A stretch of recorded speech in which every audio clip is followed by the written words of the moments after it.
Welcome to Preeminent Test Prep. Today's video is a compilation of the U.S. and world literature passages from the reading sections of SAT practice tests 1 through 10. So there will be a total of 10 U.S. and world literature passages. As I go through, I will read the passage out loud, and then I will dive into answer explanations for each question as to why the correct answer is correct. So hopefully if you struggle with the literature section on the SAT reading section, you will be able to use these 10 passages and their answer explanations to pick up on patterns, see why things are correct, why things are incorrect, and then overall be able to have a better takeaway and a better feel for the literature section on the SAT reading test. So as you go through, make sure to pay attention to why the correct answer is correct as well as how I get there. You can also pay attention to my pacing a little bit as well. If you struggle with pacing on the US and world literature passages from the reading test, hopefully you will be able to see how I pace each section as well. So with that, let's go ahead and get started with these 10 passages that are US and world literature passages from SAT practice tests 1 through 10. All right, so passage 1. Questions 1 through 10 are based on the following passage. This passage is from Rhodea, Manitoba, The Strangeness of Beauty, 1999, by Rhodea, Manitoba. The setting is Japan in 1920. She and her daughter Naomi are members of the House of Fuji, a noble family. Akira came directly, breaking all tradition. Was that it? Had he followed form? Had he asked his mother to speak to his father, to approach a go-between? Would she have been more receptive? He came on a winter's eve. He pounded on the door while a cold rain beat on the shuttered veranda. So at first she thought him only the wind. The maid knew better. She heard her soft scuttling footsteps, the creak of the door. Then the maid brought a calling card to the drawing room for Chi. She was reluctant to go to her guest. Perhaps she was feeling too cozy. She and Naomi were reading at a low tabletop set atop a charcoal brazier. A thick quilt spread over the sides of the table so their legs were tucked inside with the heat. Who is it at this hour, in this weather? She questioned as she picked the name card off the maid's lacquer tray. Shinoda, Akira, Kobe Dental College, she read. Naomi recognized the name. She heard a soft intake of air. I think you should go, said Naomi. Akira was waiting in the entry. He was in his early 20s, slim and serious, wearing the black military-style uniform of a student. As he bowed, his hands hanging straight down, a black cap in one, a yellow oil paper umbrella in the other, she glanced beyond him. In the glistening surface of the courtyard's rain-drenched paving stones, she saw his reflection like a dark double. Madame, said Akira, forgive my disruption, but I come with a matter of urgency. His voice was soft, refined. He straightened and stole a deferential peek at her face. In the dim light, his eyes shone with sincerity. She felt herself starting to like him. Come inside, get out of this nasty night. Surely your business can wait for a moment or two. I don't want to trouble you. Normally I would approach you more properly, but I've received word of a position. I have an opportunity to go to America as a dentist for Seattle's Japanese community. Congratulations, she said with amusement. That is an opportunity, I'm sure. But how am I involved? Even noting Naomi's breathless reaction to the name card, she had no idea. Akira's message, delivered like a formal speech, filled her with maternal amusement. You know how children speak so earnestly, so hurriedly, so endearingly about things that have no importance in an adult's mind. That's how she viewed him, as a child. It was how she viewed Naomi, even though Naomi was 18 and training endlessly in the arts needed to make a good marriage. She had made no effort to find her a husband. Akira blushed. Depending on your response, I may stay in Japan. I've come to ask for Naomi's hand. Suddenly, Chi felt the dampness of the night. Does Naomi know anything of your ambitions? We have an understanding. Please don't judge my candidacy by the unseemliness of this proposal. I ask directly because the use of a go-between takes much time. Either method comes down to the same thing, a matter of parental approval. If you give your consent, I become Naomi's Yoshi. We'll live in the House of Fuji. Without your consent, I must go to America to secure a new home for my bride. Eager to make his point, he'd been looking for a full in her face. Abruptly, his voice turned gentle. I see I've startled you. My humble apologies. I'll take no more of your evening. My address is on my card. If you don't wish to contact me, I'll reapproach you in 2 weeks' time. Until then, good night. He bowed and left, taking her ease with effortless grace like a cat making off with a fish. Mother, Chi heard Naomi's low voice and turned from the door. He has asked you? The sight of Naomi's clear eyes, her dark brows, gave Chi strength. Maybe his hopes were preposterous. Where did you meet such a fellow? Imagine. He thinks he can marry the Fuji heir and take her to America all in the snap of his fingers? Chi waited for Naomi's ripe laughter. Naomi was silent. She stood a full half-minute looking straight into Chi's eyes. Finally, she spoke. I met him at my literary meeting. Naomi turned to go back into the house, then stopped. Mother, yes, I mean to have him. All right, now we can get into our answer explanations and tips. Okay. Number 1, which choice best describes what happens in the passage? Okay, tip number 1 I have, make sure we come up with our own answer choice before we look at the answer choices. So what best describes what's happening in the passage? Well, what consists of the passage is we have one character that is asking for the approval from the parents of another character. But this is unexpected because really it sounds like the parents have never met this Akira, or maybe have only met him once. So this is really surprising. Also, they're breaking tradition by doing this. Traditionally, there's a go-between, right? So this is really going to be B. One character, switch to a pen here, that's my fault. One character receives a surprising request from another character, right? The character receiving a surprising request is Chi, and the character giving that surprising request is Akira. Right, so we know our answer is going to be B. Answer choice A, one character argues with another character who intrudes her home. That character is not intruding her home. He was invited in, so A is wrong. C, one character reminisces about choices she has made over the years. No character reminisces about choices they made over the years, so C is incorrect. One character criticizes another character for pursuing an unexpected course of action. Key part that makes this wrong is it's too narrow. Okay, if we wanted to pick this, we'd be focusing too much in on right here, where we say, where is it? This right here. Where'd you meet such a fellow? Imagine he thinks he can marry the Fuji heir and take her all to America in the snap of her fingers. Chi waited for Naomi's ripe laughter. Okay, we'd be focusing too much in on that, and we're asked for what happens in the passage. Okay, that's got to be the whole passage, not just that part. So we can get rid of D because that's too narrow. Question 2, which choice best describes the developmental pattern of the passage? All right, well, how is this developed? Well, basically what it is we are just detailing, right, this meaningful encounter between our person asking the mother of the daughter he wants to marry. So it's really just asking for the permission to marry the daughter. Okay.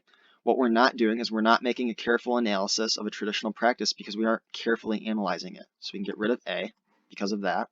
B, a detailed depiction of a meaningful encounter. Yes, we are detailing. We have quotes, we have information about them being by a fire with a blanket. So very in detail depiction of this meaningful encounter between this man trying to ask for the hand of marriage from his fiance's parents, right? And then we have C, a definitive response to a series of questions. We don't ever, here's what's wrong with this, a definitive response. We don't ever get a definitive answer, so C is incorrect, right? He says in 2 weeks he will come back to find an answer. A cheerful recounting, this is not cheerful, so we can get rid of D. 3, as used in line 1 and line 65, directly most nearly means, okay, we're going to go to line 1 and line 65, and we're going to come up with our own answer choice before looking at the answers. So let's go to line 1 and then 65. All right, Akira came directly, breaking all tradition. Was that it? Had he asked his mother to speak to his father to approach a go-between, would she have been more receptive? Okay, so by what I'm getting from directly here is that there is no go-between, right? So there's no mediator. Now I'm going to go down to 65. We have, I ask directly because the use of a go-between takes much time. So once again, he's saying that there's no mediator, no one in between them, no middle person, okay? So that is going to be without mediation. It's not going to be frankly, okay, because frankly isn't really what we're meaning as directly here. The big point of directly in the context of those lines is that he's not going to a person in between, right? He's not going to the mother and having her ask the father, right? So it's not going to be confidently because we're not really talking about his emotion. In this case, directly is really just talking about there not being a mediator. With precision, that's wrong as well because once again, we're talking about there not being a mediator. All right, 4. Which reaction does Akira fear most from Chi? Well, if we think about the passage as a whole, what he's really afraid of is her thinking it's inappropriate, right? So why does he think that she will think it's inappropriate? And I'm guessing the next question is evidence, and it is, so we can go ahead and find evidence for this as well. Okay, what he's scared of is her thinking that it's inappropriate. And what I have for evidence on that is right here. He says, please don't judge my candidacy by the unseemliness of my proposal. Right, so that's underlined right here. He's afraid that she will think because his asking for her daughter's hand in marriage so sudden and not in the traditional way that they won't think he's serious. So that's what he's afraid of there. Or he thinks it will be inappropriate, right? So our evidence there is going to be 63 to 64, which is answer choice C. B, she will mistake his earnestness for immaturity. We never touch on immaturity, so we can get rid of B. C, she will consider his unscheduled visit an imposition. No, she invites him in. She's not feeling imposed on. She will underestimate the sincerity of his emotions. Not really, right? The key part here is underestimating the sincerity of his emotions. He's not really worried about her not thinking he's sincere. He's worried about her thinking that he's inappropriate for not taking the traditional route. So we can get rid of D as well. All right, question 6. In the passage, Akira addresses Chi with what? All right, well, once again, this one is one where we kind of have to think big picture. Akira is really addressing Chi with respect, but at the same time, he's saying, no matter what you say, I'm going to marry your daughter, because he says that he will go prepare a home for his new bride if she says no, right? So we know our answer there has to be D, respect but not utter deference, because he's not utterly deferring. If they say no, he says he's still going to marry her, but he's still respectful in asking for her parents' approval. A, affection but not genuine love. We really don't see any affection from Akira to Chi. Objectivity but not in complete impartiality. This is really an emotional moment, so we can't really describe how he's addressing her with objectivity. And then C, amusement but not mocking disparagement. There's really no amusement with Akira addressing Chi, so we can get rid of that as well. 7, the main purpose of the first paragraph is to what? All right, well, we're going to go to the first paragraph. We're going to come up with our own answer first. Okay, first paragraph, Akira came directly, breaking all tradition. Was that it? Had he followed form? Had he asked his mother to speak to his father, to approach a go-between? Would she have been more receptive? Okay, the key part here is, would she have been more receptive to a different approach? We're analyzing Chi's reaction, okay? We're talking about how she reacted, right? Could she have been more receptive if a different form had been followed? So we're analyzing her reaction. It was not receptive. That's her reaction. Okay, so we get a glimpse at that. We're analyzing her unreceptive reaction. So D will be our answer there. Describing a culture, we're not doing so. Criticizing a tradition, we're not making any judgment good or bad on this tradition, so we can get rid of that.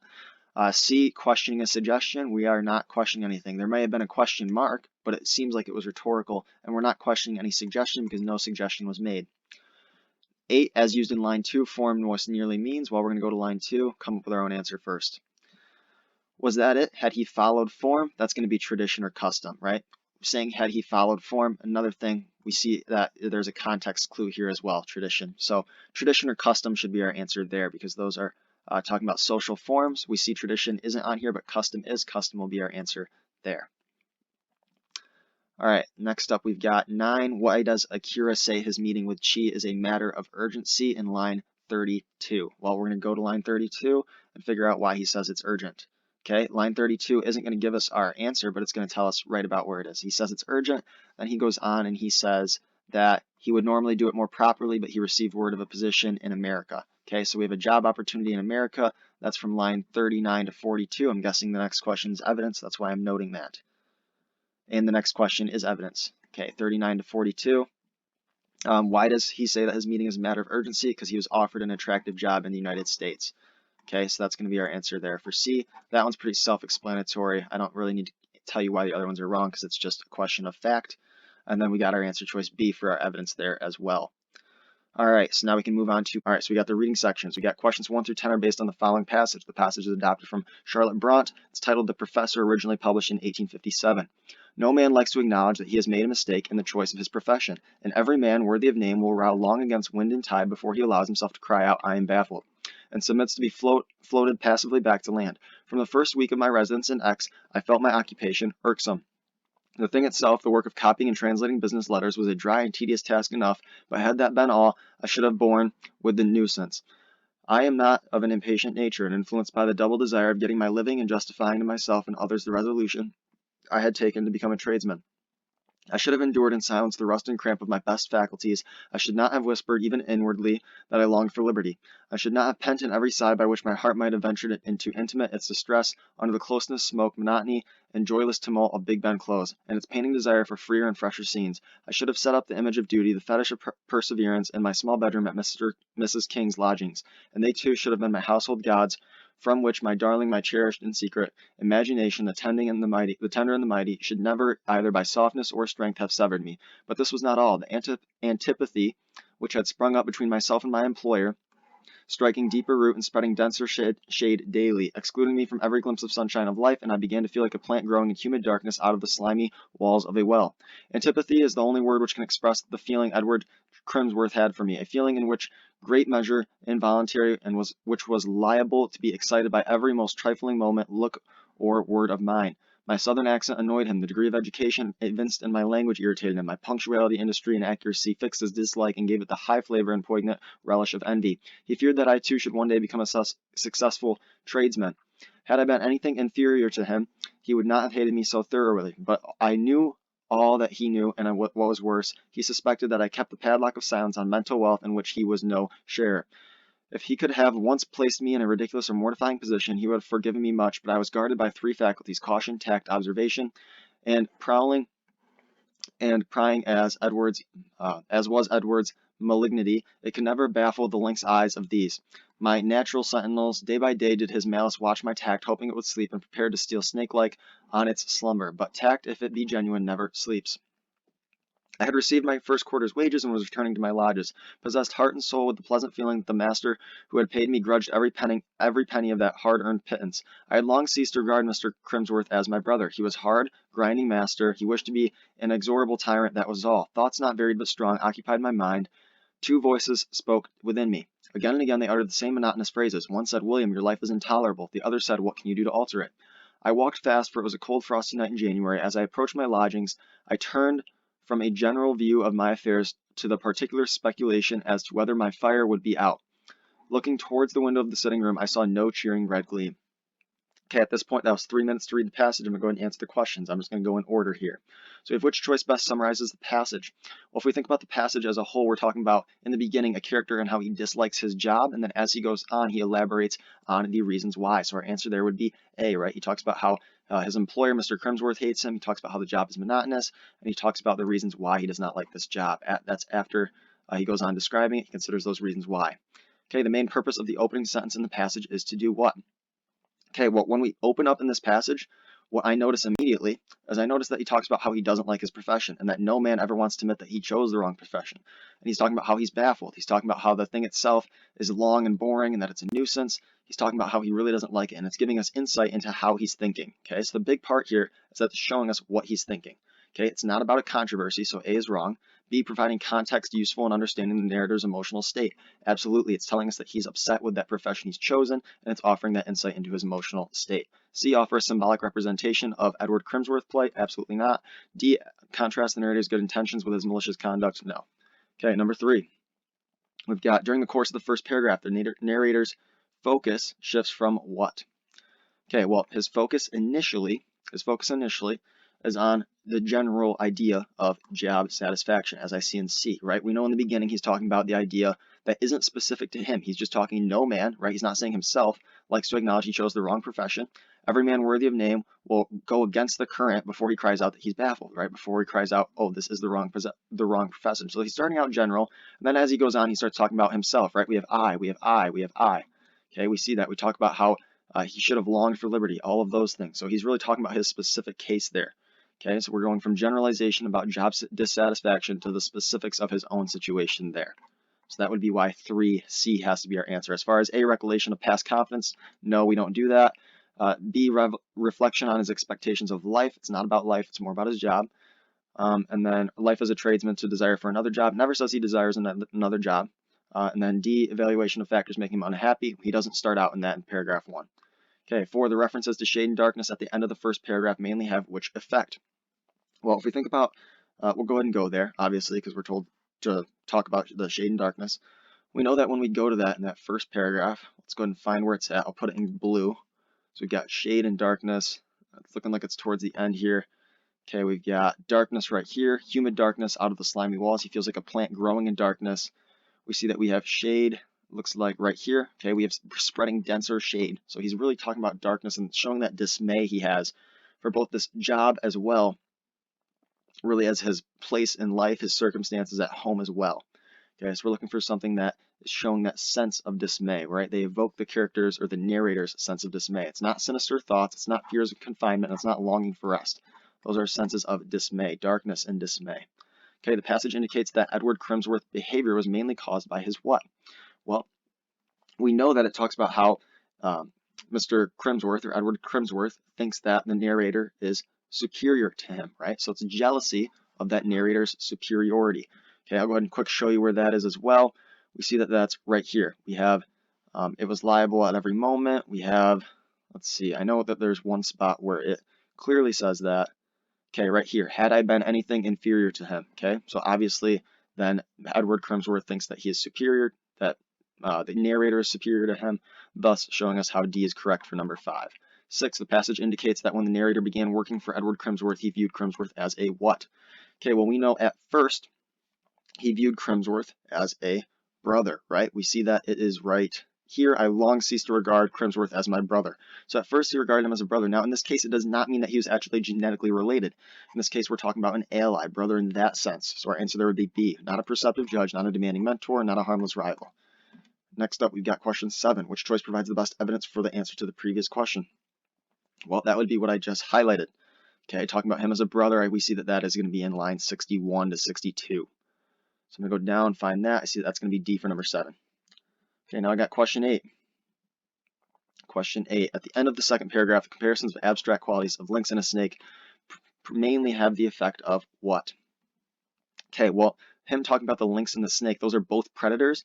So it's really showing that relationship between the two, and that those are both predators, right? He's really coming after the narrator. Okay, so those two are adversaries. So we're going to look for an answer choice that shows them as being conflicting characters. We have conveying the ferocity of resolution. No. We need them to be conflicting characters. Contrasting two hypothetical courses of action. No. Suggesting the likelihood of an altercation. We don't suggest an altercation will occur, but we are illustrating the nature of an adversarial or conflicting relationship. So our answer would be D for number 8. At this point, we have question number 9.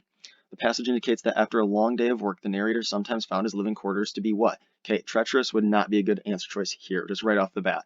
Predictable, also not good. Intolerable, this would be a mistake because you'd be looking too much and looking too narrowly at the word intolerable. Correct answer here would be dreary. Okay, I'm asked for evidence, so I can go and find that for you as well. Okay, that's going to be really where we start talking about, I'll go ahead and find it for you right here. We start talking about how we've got what can you do to alter it? Okay, so we got line 68. We have the other, what can you do to alter it? I walked fast, for it was a cold, frosty night in January. As I approached my lodgings, I turned from a general view of my affairs to the particular speculation as to whether my fire would be out. Looking towards the window of the sitting room, I saw no cheering red gleam. That's showing it's dreary, right? It's not a positive view that he has of his living conditions, right? He views it as dreary. So our answer for 10 then would be D. All right, so questions 1 through 10 are based on the following passage. So what I'm going to do here is I'm going to read through the passage in about 3 minutes, and then I'll get into the questions. All right, so this passage is adapted from Seki, the Schwartz-Metterklume method, originally published in 1911. Lady Carlota stepped out onto the platform of the small wayside station and took a turn or two up and down its uninteresting length to kill time till the train should be pleased to proceed on its way. Then, in the roadway beyond, she saw a horse struggling with a more than ample load and a carter of the sort that seems to bear a sullen hatred against the animal that helps him to earn a living. Lady Carlota promptly betook her onto the roadway and put rather a different complexion on the struggle. Certain of her acquaintances were wont to give her plentiful admonition as to the undesirability of interfering on behalf of a distressed animal, such interference being none of her business. Only once had she put the doctrine of non-interference into practice, when one of its most eloquent exponents had been besieged for nearly 3 hours in a small and extremely uncomfortable May tree by an angry boar pig. While Lady Carlota on the other side of the fence had proceeded with the watercolor sketch she was engaged on and refused to interfere between the boar and his prisoner. It is to be feared that she lost the friendship of the ultimately rescued lady. On this occasion she merely lost the train, which gave way to the first sign of impatience it had shown throughout the journey and steamed off without her. She bore the desertion with philosophical indifference. Her friends and relations were thoroughly well used to the fact of her luggage arriving without her. She wired a vague non-committal message to her destination to say that she was coming on by way of another train. Before she had time to think about what her next move might be, she was confronted by an imposingly attired lady who seemed to be taking a prolonged mental inventory of her clothes and looks. "You must be Miss Hope, the governess I've come to meet," said the apparition in a tone that admitted of very little argument. "Very well, if I must, I must," said Lady Carlota to herself with dangerous meekness. "I am Mrs. Quabarrow," continued the lady, "and where, pray, is your luggage?" "It's gone astray," said the alleged governess, falling in with the excellent rule of life that the absent are always to blame. The luggage had, in point of fact, behaved with perfect correctitude. "I've just telegraphed about it," she added with a nearer approach to the truth. "How provoking," said Mrs. Quabarrow. "These railway companies are so careless. However, my maid can lend you things for the night," and she led the way to her car. During the drive to the Quabarrow mansion, Lady Carlota was impressively introduced to the nature of the charge that had been thrust upon her.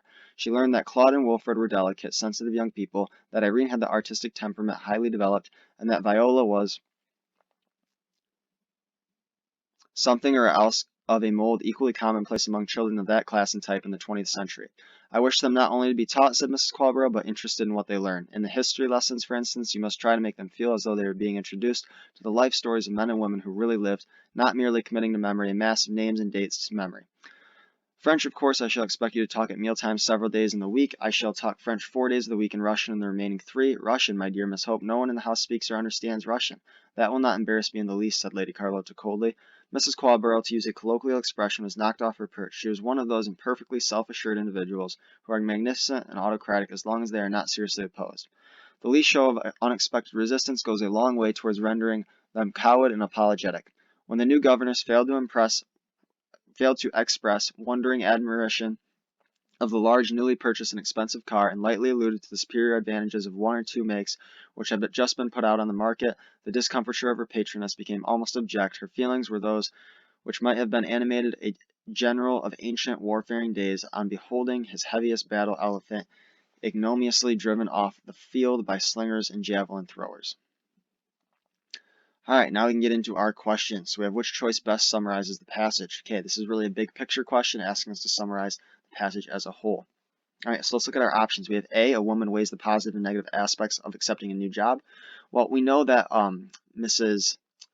Lady Carlota doesn't weigh the positive and negative aspects of accepting this new job. She actually impersonates Miss Hopes and just takes it. She just takes it. She doesn't weigh anything. A woman does not correct a stranger who mistakes her for being someone else. Yes, okay? Lady Carlota is believed by Mrs. Qualborough to be Miss Hope, right? Miss Qualborough is looking for Miss Hope. She finds Lady Carlota, and Lady Carlota does not correct her, and she just impersonates her, okay? So B is going to be our answer for summarizing this passage. C, a woman impersonates someone else to seek revenge. She's not seeking revenge, so that's why C is wrong. D, a woman takes an immediate dislike to her new employer. We never see any immediate dislike. Also, we don't know if she's ever eventually employed, okay, because she is impersonating Miss Hope.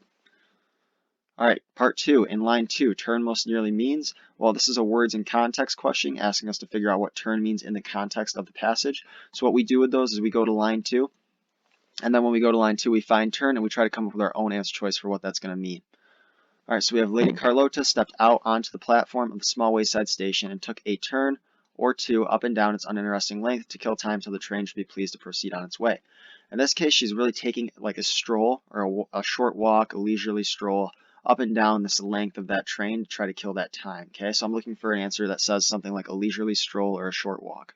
That's really what that turn means, okay? It's not a slight movement, not a change in rotation, it is a short walk. So C would be our answer there, and it's not a course correction either. All right, question 3. The passage most clearly implies that other people regarded Lady Carlota as what? Well, this is really going to probably be paired with an evidence question. I see it is down below. We know that other people are regarding Lady Carlota as outspoken. And how do we know that? Well, they're not regarding her as tactful or ambitious, really, or unfriendly. In fact, she is very friendly. She even impersonates someone else. We also know that she goes out of her way to do things, right? And really, her going out of her way to do things is really why she's outspoken. Now, as far as evidence for that, that's where we talk about her doing things that are none of her business. Okay, so let's go ahead and find where that is. Right here, okay, we see none of her business. So that's going to be where we want to close. We're probably going to want to open up at the beginning of that sentence, probably like right here. So we'd have certain of her acquaintances were wont to give her plentiful admonition as to the undesirability of interfering on behalf of a distressed animal, such interference being none of her business. Okay, so that shows her being outspoken and outgoing, going out of her way to do things.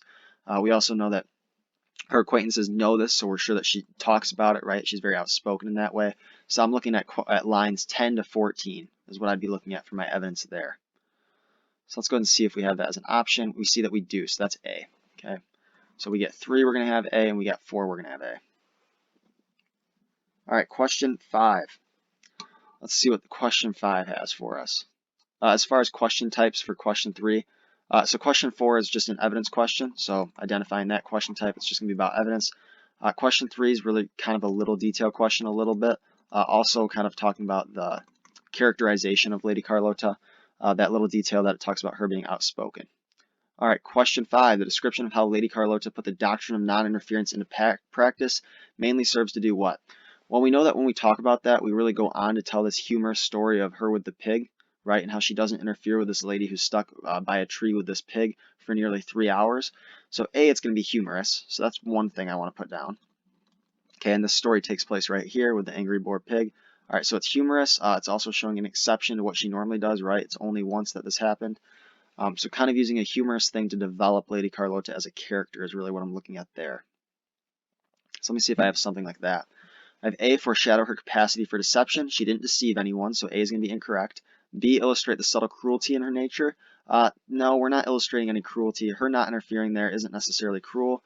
Also, it wouldn't necessarily be a full part of her nature because we also see she saves a donkey, okay, or saves a horse or whatever it was in the beginning. Okay, so we wouldn't necessarily say that she's cruel in nature. C, provide a humorous insight. Yes, it's providing a humorous insight into Lady Carlotta, developing her as a character. So C is going to be our best answer for number 5. As far as D, explain a surprising change in behavior, we don't actually explain why she does it, okay? So D would be incorrect as well. All right, in line 55, charge most nearly means. That's also going to be a words in context question. So let's go ahead and let's go back to line 55. We'll find charge, and then we'll come up with what it most nearly means. All right, we got line 55. We have, during the drive to the Qualborough mansion, Lady Carlotta was impressively introduced to the nature of the charge that has been thrust upon her. All right, and then we know that we go on to talk about her being a nanny or a tutor. Okay, so that really is going to be talking about the job or the responsibilities is what I'd be looking at there. Okay, so that charge would most nearly mean job or responsibilities that she has to do. So we go down here. We see we don't have job, but we do have responsibilities. That would be our answer there. Charge in this case does not mean fee. That would be if we're just using a synonym. It does not mean expense either, or attack. Okay, we're just talking about her job or responsibility. All right, 7. The narrator indicates that Claude, Wilfred, Irene, and Viola are what?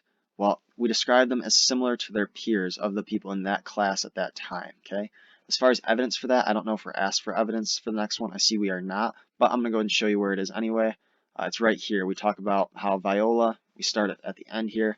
Viola was something or other else of a mold equally commonplace among children of that class and type in the 20th century. Okay, so that's how I know that that's correct.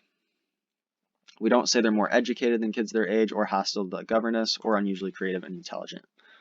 All right, now we've got question 8. As far as what question 7 was for question type, that one's really just a little detail question, right? That was a small detail within the passage, so that's a little detail question. All right, question 8, the narrator implies that Miss Qualborough favors a form of education that emphasizes what? This once again, focusing on a little detail of the passage. That's a little detail question. We know that she really prefers that active engagement, right, of learning. She talks about how she wants the children to feel that things are real.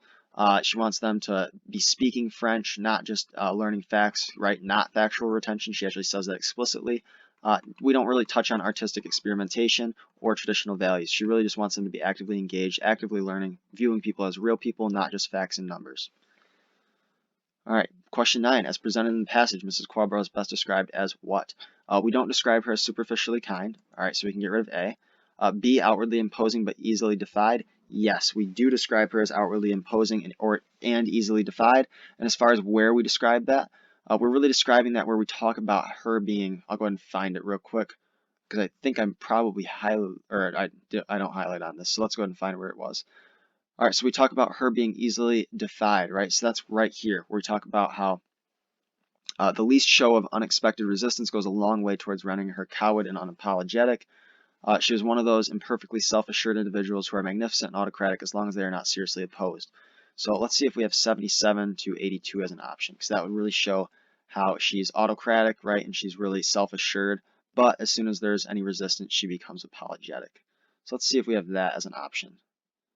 I see we do have 77 to 82 as an option, so that is going to be our best evidence for that, because it shows that she's outwardly imposing, but then she becomes apologetic once she is defied. Okay, so 9 will be B, and 10 will be D. All right, so now let's go ahead and move on to passage 2. Questions 1 through 10 are based on the following passage. This passage is adopted from MacDonald Harris, The Balloonist, copyright 2011, by the estate of Donald Heaney. During the summer of 1897, the narrator of this story, a fictional Swedish scientist, has set out from the North Pole in a hydrogen-powered balloon. My emotions are complicated and not yet readily verifiable. I feel a vast yearning that is simultaneously a pleasure and a pain. I am certain of the consummation of this yearning, but I don't know yet what form it will take. Since I do not understand quite what it is the yearning desires, for the first time there is borne in upon me the full truth of what I myself said to the doctor only an hour ago, that my motives for this undertaking are not entirely clear. For years, for a lifetime, the machinery of my destiny has worked in secret to prepare me for this moment. Its clockwork has moved exactly toward this time and place and no other, rising slowly from the earth that bore me and gave me sustenance. I am carried helplessly toward an uninhabited and hostile, or at best indifferent part of the earth, littered with the bones of explorers and the wrecks of ships, frozen supply coaches, messages scrawled with chilled fingers and hidden in cairns that no eye will ever see. Nobody has succeeded in this thing, and many have died. Yet in freely willing this enterprise, and choosing this moment and no other, when the south wind will carry me exactly northward at a velocity of 8 knots, I have converted the machinery of my fate into my servant of my will. All this I understand, as I understand each detail of the technique by which this is carried out. What I don't understand is why I am so intent on going to this particular place. Who wants the North Pole? What good is it? Can you eat it? Will it carry you from Gothenburg to Malmo like a railway? The Danish ministers have declared from their pulpits that participation in polar expeditions is beneficial to the soul's eternal well-being, or so I read in the newspaper. It isn't clear how this doctrine is to be interpreted, except that the pole is something difficult or impossible to attain, which must nevertheless be sought for, because man is condemned to seek out and know everything, whether or not the knowledge gives him pleasure. In short, it is the same unthinking lust for knowledge that drove our first parents out of the garden. And suppose you were to find it in spite of all this wonderful place that everybody is so anxious to stand on. What would you find? Exactly nothing. A point precisely identical to all the others in the completely featureless wasteland stretching around it for hundreds of miles. It is an abstraction, a mathematical fiction. No one but a Swedish man could take the slightest interest in it. Here I am. The wind is still from the south, bearing us steadily northward at the speed of a trotting dog. Behind us, perhaps forever, lies the city of men with their teacups and their brass bedsteads. I am going forth of my own volition to join the ghosts of Bering and poor Franklin, of frozen D. Long and his men. What I am on the brink of knowing, I now see, is not an ephemeral mathematical spot but myself. The doctor was right, even though I dislike them. Fundamentally, I am a dangerous madman, and what I do is both a challenge to my egotism and a surrender to it. Okay, now let's get into our questions. So we have over the passage, the narrator's attitude shifts from what? Okay, well, he starts out talking about how he's not sure of his motives, right? He's talking about how he's not really sure why he's doing this. It's kind of crazy to him. He's not sure why he's doing it. And then after that, and I'll go ahead and show you where this is as well. After that, what we do is we move into a discussion of him recognizing what's driving him to do this. Okay, so we see I highlighted right here in 9 through 10 that my motives in this undertaking are not entirely clear. So he's not really sure why he's doing this. But then as he moves on, he talks about how he does know why he's doing it, right? He talks about how he's on the brink of knowing, not some mathematical spot, but himself. Okay, so that self-knowledge is what it kind of changes to at the end. So it shifts to a recognition of what is driving him. So he does know his motives at the end. It is to find himself. So 1 is C. Our evidence for that, well, that would be what I just talked about in lines 56 to 57, right, where I talked about, I'll go ahead and go back there, okay, where I talked about what I am on the brink of knowing, I now see, is not an ephemeral mathematical spot, but myself. So he wants that self-knowledge, to know himself. So as used in lines 1 through 2, not readily verifiable most nearly means what? Well, let's go take a look at lines 1 and 2, see what it most nearly means. Let's try to come up with our own answer choice. Okay, so we have my emotions are complicated and not readily verifiable. Okay, not readily verifiable means he doesn't know what they are. So we need an answer choice that shows that he doesn't know what his emotions are. Okay, unable to be authenticated, well, that would indicate that he has an indication of what they are, but he has no indication of what they are. He has no clue. B, likely to be contradicted. That doesn't show that he has no idea what his emotions are. Without empirical support also doesn't show he doesn't know what they are. But D, not completely understood. That does show that he doesn't know what those emotions are. So our answer for 3 would be D. All right, moving down, we got question number 4 now. The sentence in lines 10 to 13 mainly serves to do what? Well, let's take a look. So we have 4 years, and I'll put this in green so you can see it. 4 years, for a lifetime. The machinery of my destiny has worked in secret to prepare me for this moment. Its clockwork has moved exactly toward this time and place and no other. Okay, that's showing how this narrator thinks that destiny is really driving him. So he's believing in this force of sort of destiny that's driving him to do this. So let's take a look. What does it mainly serve to do? We want to see something that talks about some outward force like destiny influencing him. So if we take a look at our options, we have A, expose the side of the narrator that he prefers to keep hidden. No. B, demonstrate the narrator thinks in a methodical and scientific manner. No, we're talking about destiny, right? He thinks destiny is driving this. C, show that the narrator feels himself be influenced by powerful and independent forces. Yes, right? Destiny, that's that independent force he's talking about. Keep in mind when I say destiny, he didn't obviously say destiny, but that was what he was indicating to. So for our answer would be C. We wouldn't say de-emphasize the length of time because it doesn't do that. Number 5, the narrator indicates that many previous explorers seeking the North Pole have done what? Well, that would be have died or perished in their attempt, right? And it looks like we were asked for evidence. Okay, if I see the word died and I'm talking about people perishing, that's a direct indication to me. That's where I'm going to want to start in searching for evidence. So I take a look at lines 20 to 21. I see it says nobody has succeeded in this thing and many have died. So that's telling me that that's going to support the idea that many people have perished in this attempt. So my answer there would be A for number 6. Okay, number 7. Which choice best describes the narrator's view of his expedition to the North Pole? Okay, well, he does not view it as immoral. Okay, we know that.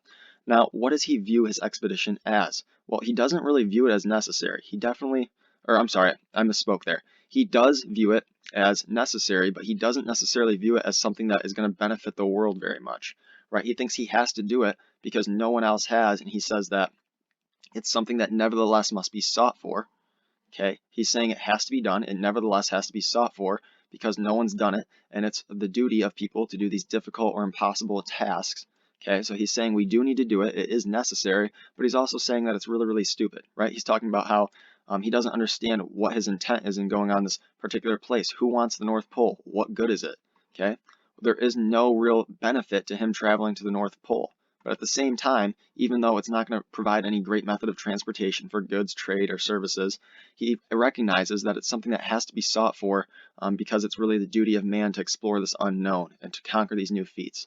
So our correct answer there would be absurd but necessary. So B for number 7. All right, now we got question number 8. The question the narrator asks in line 30 to 31 most nearly implies what? Okay, I kind of just talked about that, so I'll just quick go back up here. I'll put it in blue so you can see it. We've got, will it carry you from Gothenburg to Malå like a railway? Okay, so that's showing how there's really no benefit, okay, because there's no transportation benefit. There's no benefit to what he's doing. Okay, so that's going to be answer choice D. Reaching the North Pole has no foreseeable benefit to humanity. Okay, option A, balloons will never replace other modes of transportation. No. B, the North Pole is farther away from cities, usually reached by train. No. C, people often travel from one city to another without considering the implications. No. We want to talk about how him doing this has no foreseeable benefit to humanity. All right, as used in line 49, take the slightest interest in most nearly means what?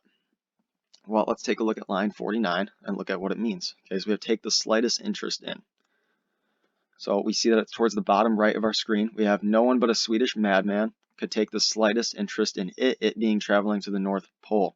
Okay, so take the slightest interest in it would be basically the same thing as care anything about it. Yeah, pretty much care anything about it would be what I'm looking for. Accept responsibility for, no. Possess a little regard for, no. Pay no attention to, no. Have curiosity about, yes, that's a good answer. Okay, take the slightest interest in or have any curiosity about. So D would be our answer for number 9. All right, number 10, as used in line 50, bearing most nearly means what? Well, let's take a look at line 50, come up with what bearing most nearly means. So we've got line 50 right here. So it's at the pretty much the middle right of our screen here. We have the wind is still from the south, bearing us steadily northward at a speed of a trotting dog. Okay, in this case, the wind, he's in a hot air balloon, so that wind then is carrying him steadily northward. So correct answer there would be carrying if we have that as an answer choice, which I would assume we do because that's really the only word that would make sense there. And I see that we do have carrying as an answer choice, so our answer there would be A. Okay. So 10, answer there would be A. That takes us through our first passage. So now we can go ahead and transition over to passage 2. The passage is adopted from William Maxwell, The Folded Leaf, copyright 1959 by William Maxwell, originally published in 1945. The Alcazar restaurant was on Sheridan Road, near Devon Avenue. It was long and narrow, with tables for 2 along the walls and tables for 4 down the middle. The decoration was art modern, except for the series of murals depicting the 4 seasons and the sick ferns in the front window. Limey sat down at the second table from the cash register and ordered his dinner. The history book which he propped against the catsup and the glass sugar bowl had been used by others before him. Blank pages front and back were filled with maps, drawings, dates, comic cartoons, and organs of the body, also with names and messages no longer clear and never absolutely legible. On nearly every other page there was some marginal notation, either in ink or in very hard pencil, and unless someone had upset a glass of water, the marks on page 177 were from tears. While Limey read about the Peace of Paris, signed on the 13th of May, 1814, between France and the Allied powers, his right hand managed again and again to bring food up to his mouth. Sometimes he chewed, sometimes he swallowed whole the food that he had no idea he was eating. The Congress of Vienna met with some allowance for delays. Early in November of the same year, and all the powers engaged in the war on either side sent plenipotentiaries. It was by far the most splendid and important assembly ever convoked to discuss and determine the affairs of Europe. The Emperor of Russia, the King of Prussia, the Kings of Bavaria, Denmark, and Württemberg, all were present in person at the court of the Emperor Francis I in the Austrian capital. When Limey put down his fork and began to count them off one by one on the fingers of his left hand, the waitress, whose name was Irma, thought he was through eating and tried to take his plate away. He stopped her. Prince Metternich, his right thumb, presided over the Congress, and Prince Talleyrand, the index finger, represented France. A party of 4, 2 men and 2 women, came into the restaurant, all talking at once, and took possession of the center table nearest Limey. The woman had shingled hair and short, tight skirts, which exposed the underside of her knees when she sat down. One of the women had the face of a young boy, but disguised by one trick or another, lipstick, powder, wet bangs plastered against the high forehead, and a pair of long pendant earrings. To look like a woman of 35, which as a matter of fact she was. The men were older, they laughed more than there seemed any occasion for while they were deciding between soup and shrimp cocktail, and their laughter was too loud. But it was the women's voices, the terrible, not quite sober pitch of the women's voices, which caused Limey to skim over 2 whole pages without realizing what was on them. Fortunately, he realized this and went back, otherwise he might have never known about the secret treaty concluded between England, France, and Austria when the pretensions of Prussia and Russia, acting in concert, seemed to threaten the renewal of attack. The results of the Congress were stated clearly at the bottom of page 67 and at the top of page 68, but before Limey got halfway through them, a coat that he recognized as his father's hung on the hook next to his chair. Limey closed the book and said, "I didn't think you were coming." Time is probably no more unkind to sporting characters than it is to other people, but physical decay unsustained by respectability is somehow more noticeable. Mr. Peters' hair was turning gray, and his scalp showed through on top. He had lost weight also. He had no longer filled out his clothes the way he used to. His color was poor, and the flower had disappeared from his buttonhole. In its place was an American Legion button. Apparently he himself was not aware that there had been any change. He threatened his tie self-consciously, and when Irma handed him a menu, he gestured with it so that the 2 women at the next table would notice the diamond ring on the 4th finger of his right hand. Both of these things, and also the fact that his hands showed signs of the manicurist, one can blame on the young man who had taken his picture with a derby hat on the back of his head, and also sitting with a girl in the curve of the moon. The young man had never for 1 second deserted Mr. Peters. He was always there tugging at Mr. Peters' elbow, making him do things that were not becoming in a man of 45. Alright, over the course of the passage, the primary focus shifts from what to what. Well, in the beginning, we talk about Limey reading this book inside of this restaurant, so we're really focusing in on Limey and his experience with the book. And then as we move on, we talk about descriptions of people in the restaurant. So we're talking about the woman, the 2 men, what they're doing, their obnoxious laughter. Then we start talking about his father that comes into the restaurant. So we're really focusing in on Limey's experience in reading a book and then moving into the descriptions of the people in the restaurant. Now, if we look at answer choice A, it is wrong because it says Limey's inner thoughts to observations made by the other characters. The observations aren't made by other characters, they are made by Limey. So we can get rid of A. B, an exchange between strangers. There's really no exchange between strangers there, right? That would be like an exchange between Limey and the strangers, but that never occurs, so we can get rid of B. C, the physical setting of the scene to the different characters' personality traits. We don't really discuss their personality traits, so that is incorrect as well. Also, that doesn't really talk about Limey at all, and Limey is a part of the passage, right? So now we've got number 2, the main purpose of the first paragraph is to what? Well, if we go back to our first paragraph, we see that we talk about the restaurant, the setting of the restaurant, and then we shift down into Limey's experience with his book. So the main purpose of that first paragraph then is going to be to really convey that setting, because we talk about the setting of the restaurant, the tables, where they're set up, and then we do that by describing the place and the object. So we have the 2 chairs are along the outskirts of the restaurant, and we have 4 chair or more chair setups in the middle, and we're really conveying the setting of that restaurant. A is incorrect because we have introduced the passage's main character by showing his nightly habits. We don't know if he does this every night, so we can get rid of A. We have B, indicate the date of the passage takes place. We don't really indicate the date it takes place. By presenting period details, we don't do that. D, foreshadow an event that is described. We are not foreshadowing an event that is described in detail later in the passage. So we can get rid of D as well. Number 3, it can be reasonably inferred that Irma the waitress thinks Limey is through eating because he is no longer holding his fork, right? It says that he puts his fork down, and I'll go ahead and show you where that is about. We've got that, let's see,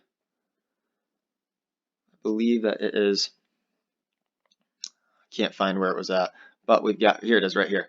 When Limey put down his fork and began to count them off one by one on the fingers of his hand, the waitress, whose name was Irma, thought he was through eating and tried to take his plate. So because he puts his fork down is why she thought he was through eating. Therefore, our answer there is going to be C, he's no longer holding his fork. It doesn't say his plate's empty. It doesn't say he began reading his book. In fact, he was counting on his fingers, so he wasn't reading his book. He has asked her to clear the table. He never did that either.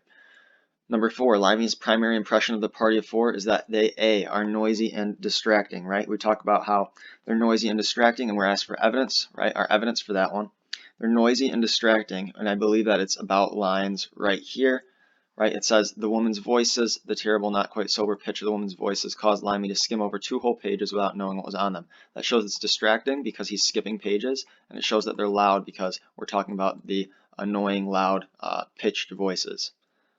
So our answer there is going to be in lines, where is 5? Lines 55 to 59. So that's going to be C for number 5. All right, now we got number 6. The narrator indicates that Limey finally closes the history book because his father joined him at the table, right? We have his father comes in to the room and sits at the table with him. So that'll be A there. The primary impression created by the narrator's description of Mr. Peters is that he is, we can go ahead and go to lines 74 to 79 to support our answer, but we remember that it talks about him being old, turning gray. His scalp showed through on top, so he's old, lost weight, no longer fills his clothes the way he used to. His color's poor, so he's really old and aging. He's aging and he is shriveling, right? So aging and shriveled will be our answer there. That'll be D. He's not nervous and hesitant. He's just old. He's not angry, and he's not healthy and fit because he's old and shriveling. All right, question 8. The main idea of the last paragraph is that Mr. Peters what? Well, in the last period, or the last paragraph, we're really talking about how Mr. Peters, he's behaving as if he's a version of his younger self, right? And the evidence for that, if you were to look at this, if the next question is evidence, which I don't think it is, but it would be right down here, tugging at the, he was always there, tugging at Mr. Peters' elbow, making him do things that were not becoming in a man of 45. So this not becoming in a man of 45 means that it's not like something a man who is 45 would do, right? He's making him do things that would be much younger, right? Associated with a younger man. So he behaves as if he's a younger version of himself there. We don't say that he neglects to spend time with family, so we can get rid of that. He's conscious of symbols of wealth and power. We don't talk about wealth and power. And is preoccupied with the knowledge he's getting old. In fact, it's the opposite of that. He's behaving as if he's young. So we can select B as our answer there. Question 9. Which choice best supports the conclusion Mr. Peters wants to attract attention? Well, that is going to be back where we talk about him flashing his ring at the waitresses. So that is going to be in lines 81, I believe, right here. Yep. He straightened his tie self-consciously, and when Irma handed him a menu, he gestured it so that the 2 women at the next table would notice the diamond ring on the forefinger of his right hand. Right? So we're really talking about how his he's making these gestures to these women so he can gain attention so that they see that he's married. So that's 81 to 85, and that's showing that he wants attention. So that's going to be line choice B is 81 to 85, so that will be our answer there for him attracting attention. All right, question 10, as used in line 93, becoming most nearly means, well, we kind of talked about this already, but when we say making him do things that were not becoming of a man of 45, we're really talking about things that aren't fit of a man of 45, right? Things that a younger man would do, so they aren't fitting of a man of 45 should be our answer there. Right? It's not that they aren't emerging, not that they're not developing or happening, they're just not fitting of a man of 45 because they're fitting of a man younger. So 10, our answer there will be B, and we can move on to pass. So we got questions 1 through 10 are based on the following passage. So let's get started with this. The passage is adopted from Daniel Menuenden, Nawabdin Electrician, copyright 2009 by Daniel Menuenden. Another man might have thrown up his hands, but not Nawabdin. His 12 daughters acted as a spur to his genius, and he looked with satisfaction in the mirror each morning at the face of a warrior going out to do battle. Nawab, of course, knew that he must proliferate his sources of revenue. The salary he received from K.K. Haroni for tending the tube well would not even begin to suffice. He set up a little one-room flour mill run by a condemned electric motor, condemned by him. He tried his hand at fish farming in a little pond at the edge of his master's field, but he bought broken radios, fixed them, and resold them. He did not demur even when asked to fix watches, though that enterprise did spectacularly badly, in fact earned him more kicks than kudos, for no watch he took apart ever kept time again. K.K. Haroni rarely went to his farms, but lived mostly in Lahore. Whenever the old man visited, Nawab would place himself night and day at the door leading from the servants' sitting area into the walled grove of ancient banyan trees where the old farmhouse stood. Grizzled, bent and smudged, Nawab tended the household machinery, the air conditioners, water heaters, refrigerators, and water pumps, like an engineer tending the boilers on a foundering steamer in an Atlantic gale. By his superhuman efforts, he almost managed to maintain K.K. Haroni in the same mechanical cocoon, cooled and bathed and lighted and fed that the landowner enjoyed in Lahore. Haroni, of course, became familiar with this ubiquitous man, who not only accompanied him on his tours of inspection, but morning and night could be found standing on the master bed, rewiring the light fixture in the bathroom, poking at the water heater. Finally, One evening at tea time, gauging the psychological moment, Nawab asked if he might say a word. The landowner, who was cheerfully filing his nails in front of a crackling rosewood fire, told him to go ahead. Sir, as you know, your lands stretch from here to the Indus, and on these lands are fully 17 tube wells, and to tend these 17 tube wells there is but one man, me, your servant. In your service I have earned these gray hairs. Here he bowed his head to show the gray, and now I cannot fulfill my duties as I should. Enough, sir, enough, I beg you. Forgive me my weakness. Better a darkened house and proud hunger within than a disgrace in the light of day. Release me, I ask you, I beg you. The old man, well accustomed to these sorts of speeches, though not usually this florid, filed away at his nails and waited for the breeze to stop. What's the matter, Nawabdin? Matter? Sir, oh, what could be the matter in your service? I've eaten your salt for all my years, but sir, on the bicycle now, with my old legs, and with the many injuries I've received when heavy machinery fell on me, I cannot any longer bicycle about like a bridegroom from farm to farm, as I could when I first had the good fortune to enter your employment. I beg you, sir, let me go. And what's the solution? Asked Hironi, seeing that they had come to the crux. He didn't particularly care one way or the other, except that it touched on his comfort, a matter of great interest to him. Well, sir, if I had a motorcycle, then I could somehow limp along, at least until I train up some younger man. The crops that year had been good. Hironi felt expansive in front of the fire, and so, much to the disgust of the farm managers, Nawab received a brand new motorcycle, a Honda 70. He even managed to extract an allowance for gasoline. The motorcycle increased his status, gave him weight, so that people began calling him uncle and asking his opinions on the world affairs, about which he knew absolutely nothing. He could now range further, doing a much wider business. Best of all, now he could spend every night with his wife, who had begged him to live not on the farm, but near her family in Firoza, where also they could educate at least the two eldest daughters. A long straight road ran from the canal headworks near Firoza all the way to the Indus, through the heart of the KK Hironi lands. Nawab would fly down on his road on his new machine, his bags, with bags and cloths hanging from every knob and brace so that the bike, when he hit a bump, seemed to be flapping numerous small vestigial wings, and with his grinning face, as he rolled up to whichever tube well needed servicing, with his ears almost blown off, he shone with the speed of his arrival. Okay, now that I've read through the passage, I'll go ahead and get into my questions. All right, so we have the main purpose of the first paragraph is to what? All right, well, this is obviously a purpose question asking us to find the purpose of that first paragraph. If we really think about that first paragraph, and we'll go ahead and go there real quick, we see that first paragraph, and I'm going to zoom out a bit so you can see more. Okay, we see our first paragraph. We really touch on him having his life at home with his 12 daughters, but that's only briefly.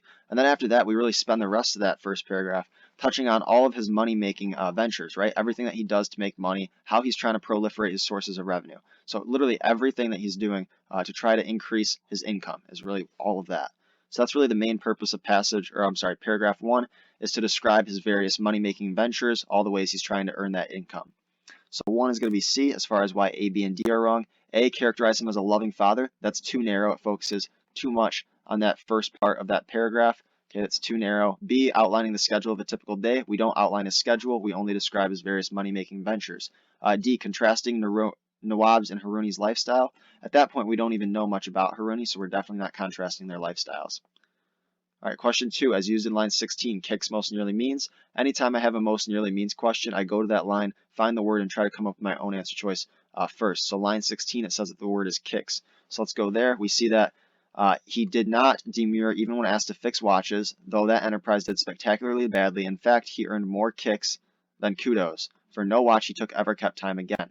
Okay, kudos we know as compliments, so kicks would be something like complaints, okay? He's receiving more complaints than compliments. No watch he took apart ever kept time again. Obviously, he's not doing well at fixing those watches. He's receiving a lot of kicks, which means which means complaints, right? Kudos means compliments. In this case, kicks would mean complaints. So I'm going to look for complaints as an answer. I see I have that in B, so B would be my answer for number 2. All right, question 3. The author uses the image of an engineer at sea, most likely to do what? Okay, this is really a purpose question asking us what's the purpose of making this comparison to an engineer at sea in lines 23 to 28. So let's go to lines 23 to 28, see what it says, come up with our answer for why the author included it. All right, we see that we have 23 starts down here. We've got grizzled, his peculiar aviator glasses, bent and smudged. Nawab tended the household machinery, the air conditioners, water heaters, refrigerators, and water pumps, like an engineer tending the boilers on a foundering steamer in an Atlantic gale. Okay, one thing to know, engineers who are tending the boilers on a foundering steamer, okay, a steamer is a type of ship, and the boilers are in the boiler room, and the engineers who tend to those, that boiler room is like over 100 degrees. It's super hot, and it's really, really hard work, much like this hard work of the household machinery, tending to all of that, the air conditioners, water heaters, and fridges. So it's really showing the difficulty and physical strain that Nawab endures in his job, or in his occupation. Okay, so let's look at our options here.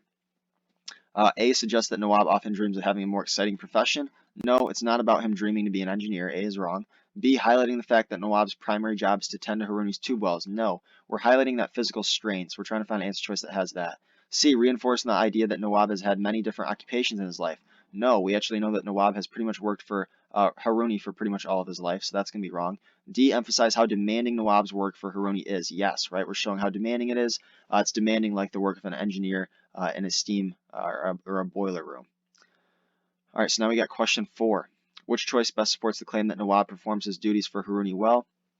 Well, that's going to be where we talk about him pretty much working, having superhuman efforts, I believe was the word right here. Okay, it's in the top right of our screen. I'm going to switch to a blue pen so you can see the difference a little bit.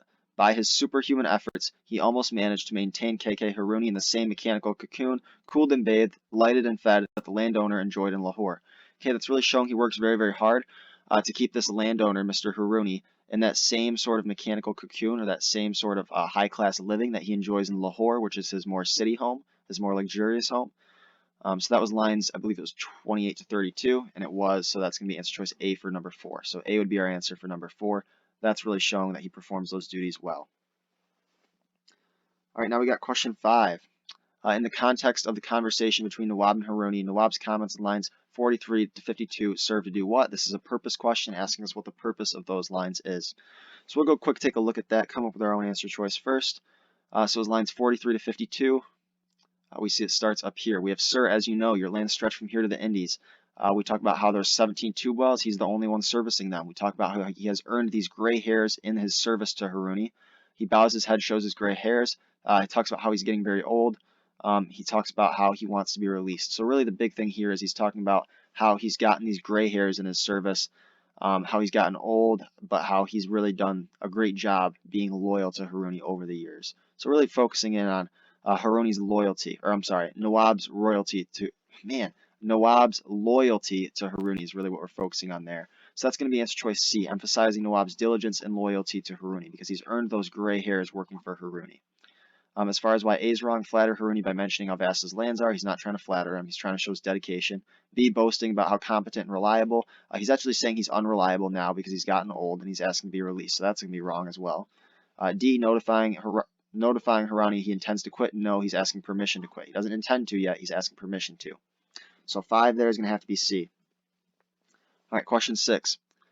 Nawab uses the word bridegroom mainly to emphasize he's no longer what? All right, this is a words in context question. It said bridegroom was in line 62. I'm going to find that real quick, figure out my answer. So I cannot any longer bicycle about like a bridegroom from farm to farm, as I could when I first had the good fortune to enter your employment. Okay, when he first entered his employment, he was young, okay, and he was able to bike like a bridegroom, but now he's old and he can't bike like a bridegroom. Okay, so this is really showing that he used to be younger. Okay, that's really what we're focusing in on there. Okay, it emphasizes that he's no longer young. So 6D would be our correct answer there. Nothing to do with love or naivety or being busy. It has to do with age.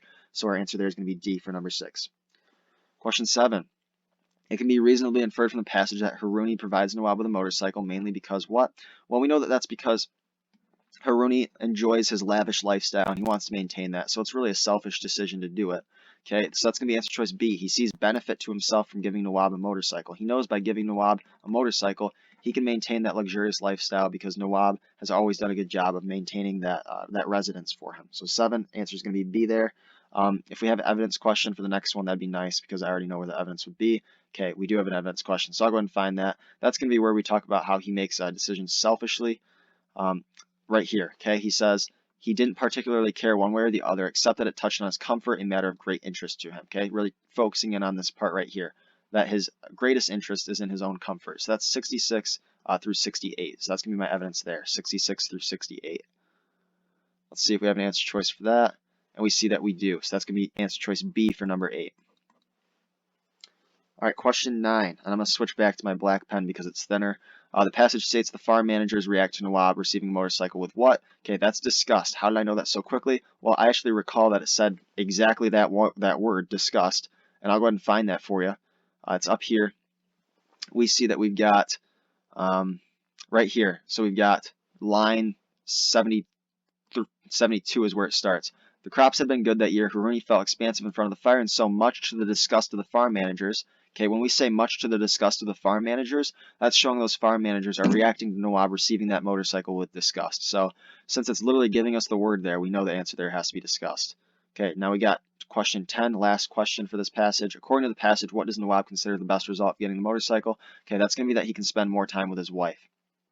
All right, how do we know that? Well, it actually explicitly says that, so we know why A, B, and C are wrong, because it explicitly says he can spend more time with his wife.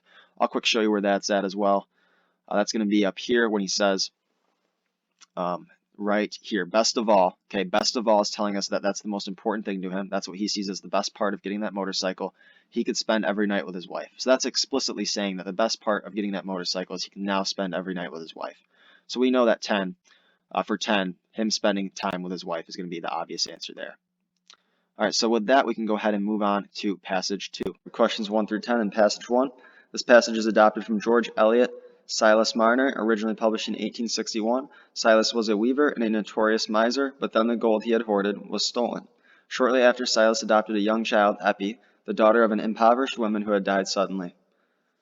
Unlike the gold, which needed nothing and must be worshipped in close-locked solitude, which was hidden away from the daylight, was deaf to the song of birds, and started to know human tones, Eppie was a creature of endless claims and ever-growing desires, seeking and loving sunshine and living sounds and living moments, making trial of everything with trust and new joy, and stirring the human kindness in all eyes that looked on her. The gold had kept his thoughts in an ever-repeated cycle, leading to nothing beyond itself, but Eppie was an object compacted of changes and hopes that forced his thoughts onward, and carried them far away from their old, eager pacing towards the same blank limit, carried them away to the new things that would come with the coming years when Eppie would have learned to understand how her father Silas cared for her, and made him look for images of the time in the ties and charities that bound together the families of his neighbors. The gold had asked he should sit weaving longer and longer, deafened and blinded more and more to all things except the monotony of his loom and the repetition of his web. But Eppie called him away from his weaving and made him think of all its pauses, a holiday, reawakening his senses with her fresh life, even to the old winter flies that came crawling forth in the early spring sunshine, and warning him into joy because she had joy. And when the sunshine grew strong and lasting, so that the buttercups were thick in the meadows, Silas might be seen in the sunny midday or in the late afternoon when the shadows were lengthening under the hedgerows, strolling out with uncovered head to carry Eppie beyond the stone pits to where the flowers grew, till they reached some favorite bank where he could sit down, while Eppie toddled to pluck the flowers and make remarks to the winged things that murmured happily above the bright petals, calling Dad's attention continually by bringing him the flowers. Then she would turn her ear to some sudden bird note, and Silas learned to please her by making signs of hushed stillness, that they might listen for the note to come again, so that when it came, she set up her small back and laughed with gurgling triumph. Sitting on the banks in this way, Silas began to look for the once familiar herbs again, and as the leaves with their unchanged outline and markings lay on his palm, there was a sense of crowding remembrances from which he turned away timidly, taking refuge in Eppie's little world that lay lightly on his enfeebled spirit. As the child's mind was growing into knowledge, his mind was growing into memory. As her life unfolded, his soul, long stupefied in a cold, narrow prison, was unfolding too, and trembling gradually into full consciousness. It was an influence which must gather force with every new year. The tones that stirred Silas's heart grew articulate, and called for more distinct answers. Shapes and sounds grew clearer for Eppie's eyes and ears, and there was more that Dad was imperatively required to notice and account for. Also, by the time Eppie was 3 years old, she developed a fine capacity for mischief, and for devising ingenious ways of being troublesome, which found much exercise not only for Silas's patience, but for his watchfulness and penetration. Sorely was poor Silas puzzled on such occasions by the incompatible demands of love. All right, let's go ahead and get into question 1. Which choice best describes the major theme of the passage? Well, if we think about the passage, it's all about Silas overcoming his former greed and now really enjoying his life far more now that he has experienced this parental love, right? So our answer there is going to be D, the restorative power of parental love, right? Silas, his life is restored by the love he has for Eppie. All right, so our answer there will be D. It's not the bittersweet brevity of child naivety because we don't really touch on that, right? That's not the main thing on it. Although Eppie is portrayed, as a child and having that pureness, right? The moral purity of children, that's not the major theme, right? We want to look big picture when it says major theme. And then we have the corrupting influence of a materialistic society. No, that is also not the major theme, right? Those are minor things. All right, 2, as compared with Silas's gold, Epi is portrayed as having more. Well, we look through our answer choices, we see vitality, right? Vitality basically is just going to mean life, right? Silas's gold didn't have life, right? It just kind of stayed there. Whereas Epi is curious, right, and engages Silas's mind so much more, right? So she has much more vitality. We don't talk about durability, right? We don't talk about protection, right? And it even says that Epi is not, right, she's kind of vulnerable. She's still a child, so that wouldn't make sense. And self-sufficiency, we specifically say that Epi isn't self-sufficient like the gold was, right? So our answer there is A. Question 3. Which statement best describes a technique the narrator uses to represent Silas's character before he adopted Epi? Well, if we think about it, what he does is he describes how Silas treated his gold, right? And how he had to make certain behaviors with his gold, and he contrasts that to how Silas behaves with Epi. So if we look at this, we have the narrator emphasizes Silas's former obsession with wealth by depicting his gold as requiring certain behaviors on his part. And that'll be our answer, right? It's not going to be B. It underscores his former greed by describing his gold as seeming to reproduce on its own, because we don't say that, we don't even insinuate that it reproduces on its own. Sorry, I should have X'd out B. I accidentally circled it. C. The narrator hints at Silas's former antisocial attitude by contrasting his present behavior with his neighbors with his past behavior. No, we don't do that, so we can get rid of C. And D, the narrator demonstrates Silas's former lack of self-awareness by implying he is unable to recall life before Epi. No, he does recall it, right? It discusses how he treats his gold, or how he treated his gold in the past. All right, question 4. The narrator uses the phrase making trial of everything in line 7 to present Epi as what? We're going to go to line 7, find what it's talking about. We have Epi was a creature of endless claims and ever-growing desires, seeking and loving sunshine and living sounds and living moments, making trial of everything with trust in new joy and stirring human kindness in all eyes that looked on her. When we say making trial of everything, we're really just describing Epi as curious, right? Everything she sees, she wants to play with, right? She wants to know more about it. So that is going to be curious, B. All right, question 5. According to the narrator, one consequence of Silas adopting Epi is what? Well, it's not that he denounced all desire for money. It never explicitly says he doesn't want any money anymore. He just has less of a desire. But he hasn't renounced all desire. That's the key part there, right? So that's going to be wrong. B, better understands his place in nature. That is not going to be true, right? Although we discuss nature, it never explicitly or implicitly really says that Silas now better understands his place in nature. C seems more accepting of help from others. We never discuss him getting help from others, so we can get rid of C. And D looks forward to a different kind of future. That is true, and I believe our next question is probably evidence. It is, and I can go ahead and show you how I would support this, right? So he looks forward to a different kind of future. If we remember back to paragraph 1 and lines 11 right here to about 16, we've got, but Epi was an object compacted of changes and hopes that forced his thoughts onward, right? So forced his thoughts onward to the future, carried them away from their past, right? So once again, moving towards the future, right? Carried them away from the past, right? Where he was moving towards the same blank limit, and carried them away to new things. Once again, carrying them to the future, right? That would come with the coming years. So that's going to be our evidence there. That's 11 to 16. So our answer is going to be B. All right, question 7. What function does the second paragraph, lines 30 to 52, serve in the passage as a whole? All right, let's go ahead and find that second paragraph just to refresh on what it was, 30 to 52. All right, this is the interactions between Silas and Epi, right? And what it's doing throughout this interaction is it's illustrating how Silas, his life is becoming more engaging and how it's changing as a result of Epi, right? So if we go look at our answer choices, we've got, it presents the particular moment at which Silas realized Epi was changing him. No, we never are told or can really tell that that's the exact moment, so we can get rid of answer A, because it could have been before, we don't know. B, it highlights Silas's love for Epi by depicting the sacrifices he makes for her. What sacrifices, right? He's really just playing with her. There's nothing big there, right? So we can go ahead and get rid of B. C, it illustrates the effect Epi has on Silas by describing the interaction between them. Yes, that whole paragraph, it's just kind of illustrating and letting people imagine the interaction going on so that they can see the love that they have for each other and how it's changed Silas. And then D, it reveals a significant alteration in the relationship. It does not. All right, in describing the relationship between Epi and Silas, the narrator draws a connection between Epi's what? Well, if we think about it, when we looking at our answer choices, right? We never make a connection between Epi's physical vulnerability and Silas's emotional fragility, right? We're never even necessarily told that Silas is emotionally fragile, so we can get rid of A. B, expanding awareness and Silas's increasing engagement in life or with life. Yes, absolutely. And I'll go ahead and show you where we have that, right? If we go back up, we see from 53 to 57, we say as the child's mind was growing into knowledge, his mind was growing into memory, right? So as the child was growing older, Silas was growing into memory, right? As her life unfolded, right? So as she grew older, her life unfolded, she's engaging in more things, her eyes are opening up to the world at large.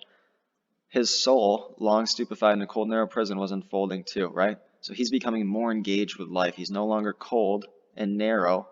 He doesn't have a cold and narrow soul like he used to. It's now unfolding and opening up, trembling gradually into full consciousness, right? So it looks like we got an evidence question for that one. So we can go and answer D, 53 to 57, like I just showed you, right, and told you why. And that really shows how as Epi expanded her awareness, growing older, Silas increased his engagement with life, growing into full consciousness, right? Now we can go and look at question 10. As used in line 65, find most nearly means what? Find line 65, underline find, read the sentence, come up with our own answer before looking at the answer choices so we aren't swayed by them. Also, by the time Epi was 3 years old, she developed a fine capacity for mischief, right? That means that this fine capacity, right? A large capacity, right? Something like that. A keen capacity, and either of those would be good word choices there. Large would be kind of basic though, so we'd probably be looking for something a little better than that. So we look at A, an acceptable capacity. No, we want it to indicate that it's, a really solid capacity for it, right? Delicate, nope. Ornate. Ornate really kind of means sort of like unique, if you want to think about it that way. It's kind of more used with shapes. It's really not a good fit here. And then D, a keen capacity, right? A keen capacity for, let's go ahead and just refresh on what that was. Keen capacity for mischief, right? She had a fine capacity for it, a keen capacity for it. She was very drawn to mischief, right? So that's going to be our answer for what it most nearly means in that context, right? So our answer for 10 will be D. We move on to passages from Carlos Ruiz Zafón, The Angel's Game, written in 2008 by DragonWorks, or published in 2008 by DragonWorks SL Translation. And then in 2009, it was translated by Lucia Graves. The narrator, a writer, recalls his childhood in early 20th century Barcelona. Early 20th century means early 1900s. So now we'll go ahead and read the passage. Even then, my only friends were made of paper and ink. At school, I had learned to read and write long before the other children. Where my school friends saw notches of ink on incomprehensible pages, I saw light, streets, and people. Words and the mystery of their hidden science fascinated me, and I saw them in a key with which I could unlock a boundless world, a safe haven from that home. Those streets and those troubled days in which even I could sense that only a limited fortune awaited me. My father didn't like to see books in the house. There was something about them, apart from the letters he could not decipher, that offended him. He used to tell me that as soon as I was 10, he would send me off to work and that I'd better get rid of all my scatterbrained ideas if I didn't want to end up a loser, a nobody. I used to hide my books under the mattress and wait for him to go out or fall asleep so that I could read. Once he caught me reading at night and flew into a rage. He tore the book from my hands and flung it out the window. If I catch you wasting electricity again, reading all this nonsense, you'll be sorry. My father was not a miser, and despite the hardships we suffered, whenever he could, he gave me a few coins so that I could buy myself some treats, like the other children. He was convinced that I spent them on licorice sticks, sunflower seeds, or sweets, but I would keep them in a coffee tin under my bed, and when I'd collected 4 or 5 reals, I'd secretly rush out to buy myself a book. My favorite place in the whole city was the Sempier & Sons bookshop on Calle Santa Ana. It smelled of old paper and dust, and it was my sanctuary, my refuge. The bookseller would let me sit on a chair in a corner and read any book I liked to my heart's content. He hardly ever allowed me to pay for the books he placed in my hands. But when he wasn't looking, I'd leave the coins I'd managed to collect on the counter before I left. It was only a small change. If I'd had to buy the book with pittance, I would probably have been able to afford only a booklet of cigarette papers. When it was time for me to leave, I would do so dragging my feet, a weight on my soul. If it had been up to me, I would have stayed there forever. One Christmas, Sempier gave me the best gift I have ever received. It was an old volume read and experienced to the full. Great Expectations by Charles Dickens. I read on the cover. I was aware that Sempier knew a few authors who frequented his establishment, and judging by the care with which he handled the volume, I thought perhaps Mr. Dickens was one of them. A friend of yours? A lifelong friend, and from now on he's your friend too. That afternoon, I took my new friend home, hidden under my clothes so that my father wouldn't see it. It was a rainy winter with days as gray as lead, and I read Great Expectations about 9 times, partly because I had no other book at hand, partly because I did not think there could be a better one in the whole world, and I was beginning to suspect that Mr. Dickens had written it just for me. Soon I was convinced that I didn't want to do anything else in life but learn to do what Mr. Dickens had done. All right, now we can go ahead and get into the questions. We have question 1. Over the course of the passage, the main focus shifts from what? All right, so before I look at my answer choices, I'm going to come up with my answer, so that way I'm not swayed by my answer choices and I don't get stuck between two. So if I go to the beginning, I see him starting out with a description of the reader's childhood and how he loved reading, even though his friends at school didn't, so he was kind of different, and how his father didn't like him reading either. So it's kind of his relationship with reading and how he loved it and was passionate about it. And then I see as I move on, I move from that into his relationship with Saint-Pierre in the bookstore, right? And how he loved reading so much. He'd go to this bookstore, he would get these books, and he'd read them, and then he was given the book that he loved so much, right? The book that changes his career choice, essentially, even though he didn't have one before. It kind of gives him his inspiration. Great Expectations by Charles Dickens, right? So that's kind of like a big encounter he has with Saint-Pierre when he gets that book. So we go find which choice is the same as what we just said. We have a general description or a general discussion of the narrator's love of reading. Yep, in the beginning we talked about his love of reading, right? That background information. To a portrayal of an influential incident. That influential incident is when he receives Charles Dickens' book, right? Great Expectations, and that tells him that he wants to learn to do what Mr. Dickens had done. He wants to be an author, right? So that's going to be our answer there. That's going to be answer choice A. So we get rid of B, C, and D. We can go ahead and move on to question 2. The main purpose of lines 1 through 10, even awaited to me, is to what? Well, we go to lines 1 through 10. We see that it's talking about how at school he learned to read and write before the other children. He saw words and he saw that they created a boundless world for him, right? A safe haven from home. So it's really stressing how important reading was to him and how passionate he was about it. So we go ahead and look at our answer choices. We have A, introduce the characters who play a part in the narrator's story. No, because we don't introduce any characters other than the narrator, right? And then B, list the difficult conditions the narrator endured in childhood. Well, not really, right? We don't really talk about difficult conditions in that. We're more just talking about his passion for reading, right? C, describe the passion that drives the actions the narrator recounts. Yes, that passion for reading that drives him to read when his dad tells him not to late at night, right? With the lights barely on so that way he doesn't get in trouble, where his passion leads him to read Charles Dickens and how he wants to become a writer after that, right? So our answer there is going to be C. We don't depict the narrator's aspirations either before he met Spear. So our answer there is going to be C. Question 3. Which of the following statements about his father would the narrator most likely agree? He lacked affection for the narrator? No, he never says that, right? And then B, and it says he gives him coins, right, to go get treats. So definitely not A. B, he disliked any unnecessary use of money? No, right, he gave his son, once again, money to go buy treats, so that wouldn't be correct. C, he would not have approved of Saint-Pierre's gift. Yes, right, his father doesn't want him reading. He says once he's 10, he's going to throw all his books away, right? So our answer there is going to be C. And it doesn't say anything about his father objecting to Charles Dickens. Which choice provides the best evidence? All right, well, I know that him talking about his father throwing his books out, that was too early, right? That was right here at 11, but I see my evidence choices pretty much start at 24 and go to 61, but I also know that at 59 to 61, right, that last sort of paragraph, it says that if he brought that book home, or he says when he brings that book home, he's hiding it under his jacket. So I'm going to go ahead and look at 59 to 61, and I see that afternoon I took my new friend home, referring to his book, hidden under my clothes so that my father wouldn't see it, right? That's going to be our evidence because that's showing that his father wouldn't approve of that book Saint-Pierre gave him. So our answer is D. All right, it can reasonably be inferred from the passage that the main reason the narrator considers Great Expectations to be the best gift he ever received is because, like I said before, it's because it says that now he wants to be an author after reading that, right? So we read our answer choices. A, reading the book convinced him that he wanted to be a writer. Yes. Next choice is evidence, and I can go and show you where that is. That's this last part here. Soon I was convinced I didn't want to do anything else in life but learn to do what Mr. Dickens had done. What did Mr. Dickens do? He wrote. So that's going to be our evidence. We see that that's from 66 to 68. So that's going to be our evidence. That's choice D. All right, question 7. The narrator indicates that he pays Saint-Pierre.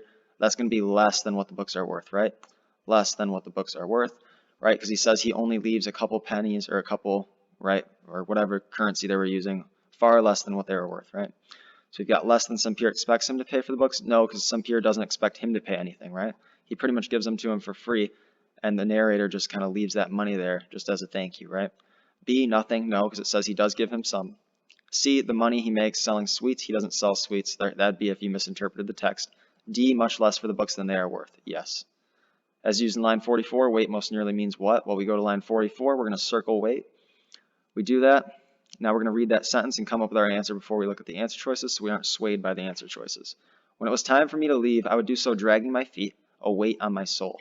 Well, when we're talking about someone's soul, a commonplace thing to say would be, I have a burden on my soul, right? I'm dragging my feet, I have a burden on my soul. I'm not excited to leave. So I'm going to say burden if that is an answer choice. If not, I'm going to come up with the next best. I see I do have burden, right? We're not going to say he has a bulk in his heart, right? Or on his soul, a bulk in his soul, or a force in his soul, or a clout in his soul. We'd say he has a burden in his soul, right? All right, and then the word friend is used twice in lines 57 to 58 to do what? Well, I'm going to go find that, come up with my own answer choice. A lifelong friend, and from now on, he's your friend too.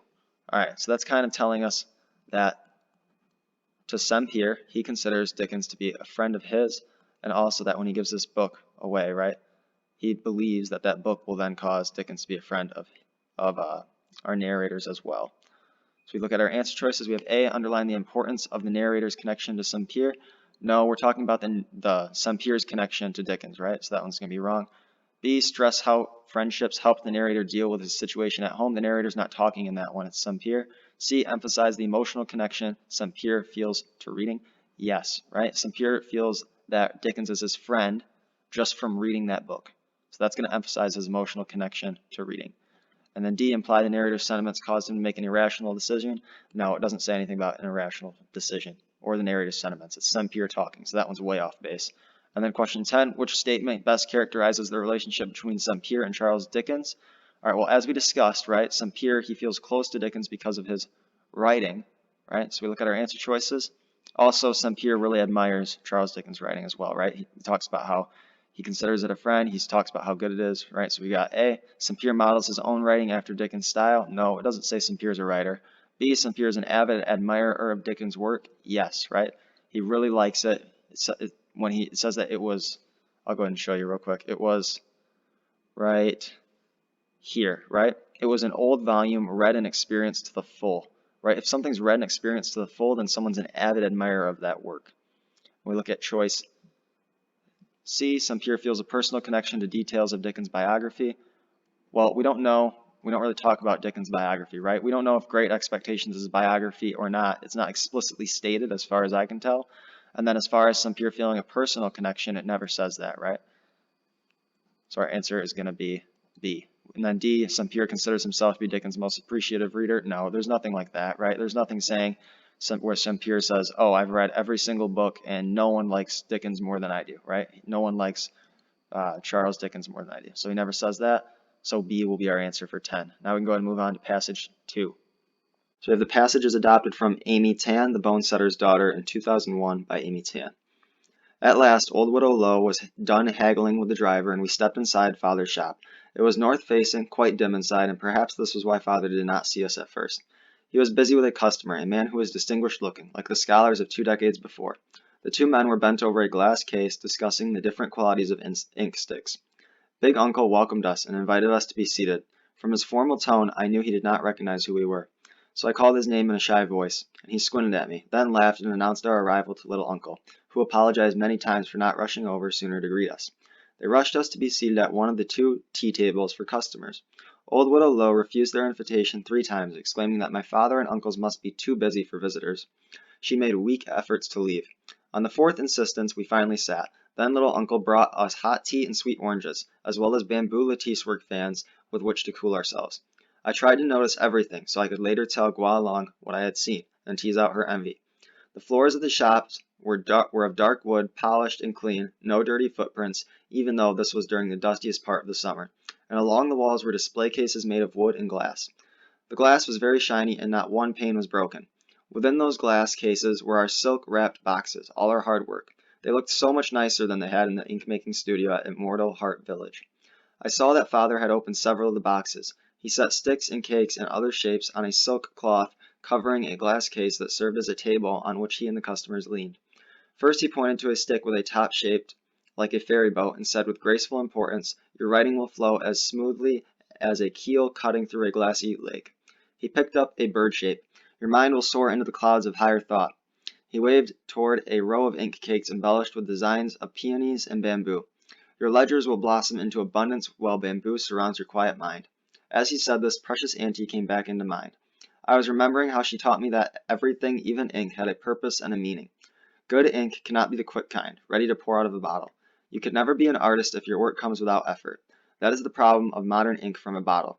You do not have to think. You simply write what is swimming on the top of your brain, and the top is nothing but pond scum, dead leaves, and mosquito spawn. But when you push an ink stick along an inkstone, you take the first step to cleansing your mind and your heart. You push and you ask yourself, what are my intentions? What is it in my heart that matches my mind? I remembered this, and yet that day in the ink shop, I listened to what Father was saying, and his words became far more important than anything precious Auntie had thought. Look here, Father said to his customer, and I looked. He held up an ink stick and rotated it in the light. See, it's the right hue, purple-black, not brown or gray like the cheap brands you might find down the street. And listen to this, and I heard a sound as clean and pure as a small silver bell. The high-pitched tone tells you that the suit is very fine, as smooth as the sliding banks of the old rivers. And the scent, can you smell the balance of strength and delicacy, the musical notes of the ink's perfume? Expensive, and everyone who sees you using it will know that it is well worth the high price. I was very proud to hear Father speak of our family's ink this way. Alright, question 1. Which choice best summarized the passage? Well, we want to come up with our own answer before we look at our answer choices. We know that we have a character who arrives at her family's ink shop, but it says that she's visiting, right? So she's visiting her family's ink shop. We know that she is visiting with her aunt, right? She remembers what her aunt said about how we need to have deliberate effort when we're writing things in order to make them worthwhile. And then we also close with how she appreciates her family's ink and her father discussing how good quality the ink is, right? So now we look at our answer choices. We have A character's arrival at her family's ink shop sparks fond memories of her aunt. Well, it does spark fond memories of her aunt. That's missing our whole last part, right? The whole pretty much second half of it where it talks about how she's so proud of the quality and of the ink that her dad makes, right? Her family's ink shop and how proud she is of it, how her dad does such a good job. So we can get rid of A. B, a character's surprise visit leads to a happy reunion. No, right? There's not really any reunion between her and her father, right? They're just kind of both there and she's noticing what he's saying to a customer. C, a character comes to understand her father's ambitions while visiting her family's ink shop. Well, she's not really coming to understand her father's ambitions, right? His ambitions are never discussed. He's just trying to sell the ink. And then D, a character's visit to her family's ink shop. That's correct. Deepens her appreciation of her family's work, right? The whole point of kind of her aunt's story about how the thing on top of your brain when you don't put effort into stuff is pond scum is kind of to show how she really appreciates the quality of her family's work because it takes time, right? And it's so valuable and it's of great quality. So our answer there is D. Question 2. A main theme of the passage is that A, family relationships should be nurtured. No. B, qualities achieved through deliberate effort. Yes, right? That was the whole point of that story with her aunt, right? The main theme is that, hey, this ink shop, everything there is quality, and it takes a lot of time to get that quality. And then we also have that supported by that aunt's story about how the stuff on the top of your brain is pond scum, but when you're deliberate, that's when you get quality. So our answer there is going to be B. All right, question 3. Throughout the passage, the narrator is portrayed as someone who is what? All right, well, this one, we want to come up with like an adjective, right, for how the narrator is portrayed. Well, if we think about it, she's really in tune with all her surroundings, right? So that would be something we could focus on. She's in tune with her surroundings, right? She's talking about how everything looks. She's talking about what people are saying. So now we look through our answer choices. We have A, reserved around unfamiliar people. Well, we don't really talk about anyone unfamiliar other than the customer, and she doesn't really act or react with him, right? And then B, attuned to her immediate surroundings. Yep, she's describing everything around her, what her dad's saying, what her aunt's saying. She recalls things her aunt has said. C, sympathetic to the needs of others. There aren't any needs of others discussed. D, anxious about her responsibilities. She's never described as anxious, right? Or really given any responsibilities. Question 4, it can be most reasonably inferred from the passage that old widow Lo's reluctance to stay for tea is what? Well, it's feigned, right? Because she's not actually generally firm in her resolve. She doesn't actually want to leave, right? She does want to stay. She just says that she doesn't so that she can kind of appear polite, right? So we can go ahead and get rid of B, C, and D. And my next question asks for evidence, so I can actually go ahead and support A for you guys. So as I go back to the text, I'm not even going to look at the right where it says it because I already know what I'm talking about. When I go back, I know where it says that her resolve is feigned, right? It's where she says that after 3 attempts, right? And then it says, let me see if I can find it, right? Old widow refused their invitation 3 times, exclaiming to my father and uncle, must be too busy for visitors. And then here's my evidence here. She made weak efforts to leave, right? Weak efforts to leave means that she didn't really make any strong effort to leave. She was just kind of doing it to be polite, right? So that's going to be my answer there, and that is line 18, right? So I need that leave. I see I've got lines 15 to 18, right? And that part that preceded it was just talking about pretty much leading into it saying that she made weak efforts to leave. So I know C is my answer there. Now I got question 6. The narrator indicates the contrast between the ink-making studio at Immortal Heart Village and her family's ink shop is that the ink shop. Well, first thing I want you guys to understand, Immortal Heart Videos is the ink-making studio, so when we're talking the ink shop, we're talking about her family's, right? Well, if we go back up, right, it says that her family's ink shop displayed all their ink in these nice glass cases, right, with not a single pane was broken. So that's going to be A. The ink shop displays the family's ink much more impressively, right? It doesn't talk about being conveniently located or providing greater individual attention or offering a greater space. All right, and then question 7. Based on the artistic philosophy expressed in the 4th paragraph, lines 46 to 59, it is reasonable to infer that Precious Auntie would consider a hastily written first draft of the story. And then here we're going to have to provide evidence anyway, so we can go back to 46 and 59, come up with our own answer.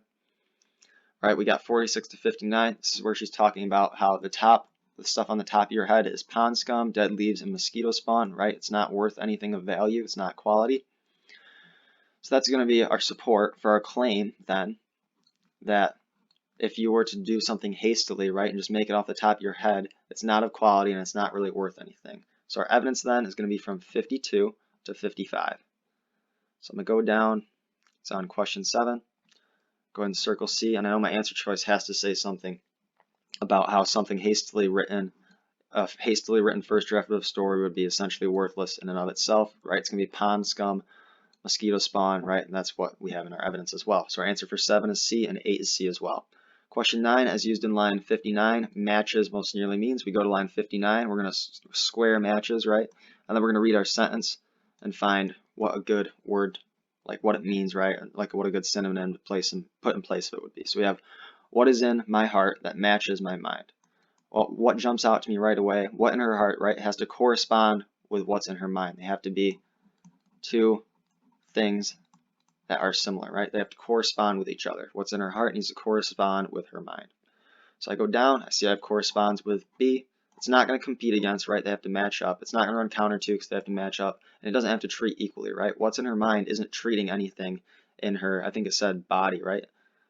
What's in and my heart has to correspond with my mind. Yeah, your heart's not treating your mind with anything, right? But those ideas need to correspond with each other. As used in line 68, clean most nearly means. We're going to use the same strategy we just used. So I go find clean, and that is here in line 68. I'm going to read the sentence. And I heard a sound as clean and pure as a small silver bell. All right, well, a small silver bell, right? We can all kind of picture that if you were to like put a little ting on a small silver bell, the sound it would make, right? It's very distinct. You would hear that word, right? So we have, and I heard a sound as clean and pure. So now in my mind, I'm thinking distinct, right? Something that's very recognizable. So I'm going to go down, look at my answer choices. I see I have distinct here in C, but if I'm going to look at my other answer choices, say I didn't come up with distinct, I know it's not going to be complete because we don't describe sounds as complete. We don't describe sounds as skillful. We don't describe sounds as upright. Our upright talks about position. We are definitely not going to describe a sound with upright, but we would describe a sound as distinct with answer choice C. So now we can go ahead and move on to passage. Passage 1 is adapted from Mary Helen Stefaniak, The Caliphs of Baghdad, Georgia, a novel 2010 by Mary Helen Stefaniak. So if you've already read the passage, you can go ahead and skip to the answer explanations that I give in about 5 minutes after I read through this passage aloud. But I'm going to go ahead and read this passage aloud for anyone who has not read the passage yet. So Miss Grace Spivey arrived in Three Step, Georgia in August 1938. She stepped off the train wearing a pair of thick-soled boots suitable for hiking, a navy blue dress, a little white tam that rode the waves of her red hair at a gravity-defying angle. August was a hellish month to step off the train in Georgia, although it was nothing, she said, compared to the 119 degrees that greeted her when she arrived one time in Timbuktu, which she assured us was a real place in Africa. I believe her remark irritated some of the people gathered to welcome her on the burned grass alongside the tracks. When folks are sweating through their shorts, they don't like to hear that this is nothing compared to someplace else. Irritated or not, the majority of those present were inclined to see the arrival of the new school teacher in a positive light. Hard times were still upon us in 1938, but like my mama said, we weren't no poorer than we'd ever been. And the citizens of Three Step were in the mood for a little excitement. Miss Spivey looked like just the right person to give it to them. She was, by almost anyone's standards, a woman of the world. She'd gone to boarding school since she was 6 years old. She'd studied French in Paris and drama in London.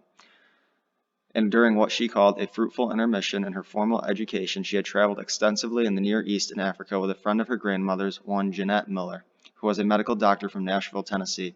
After her travels with Dr. Miller, Miss Spivey continued her education by attending Barnard College in New York City.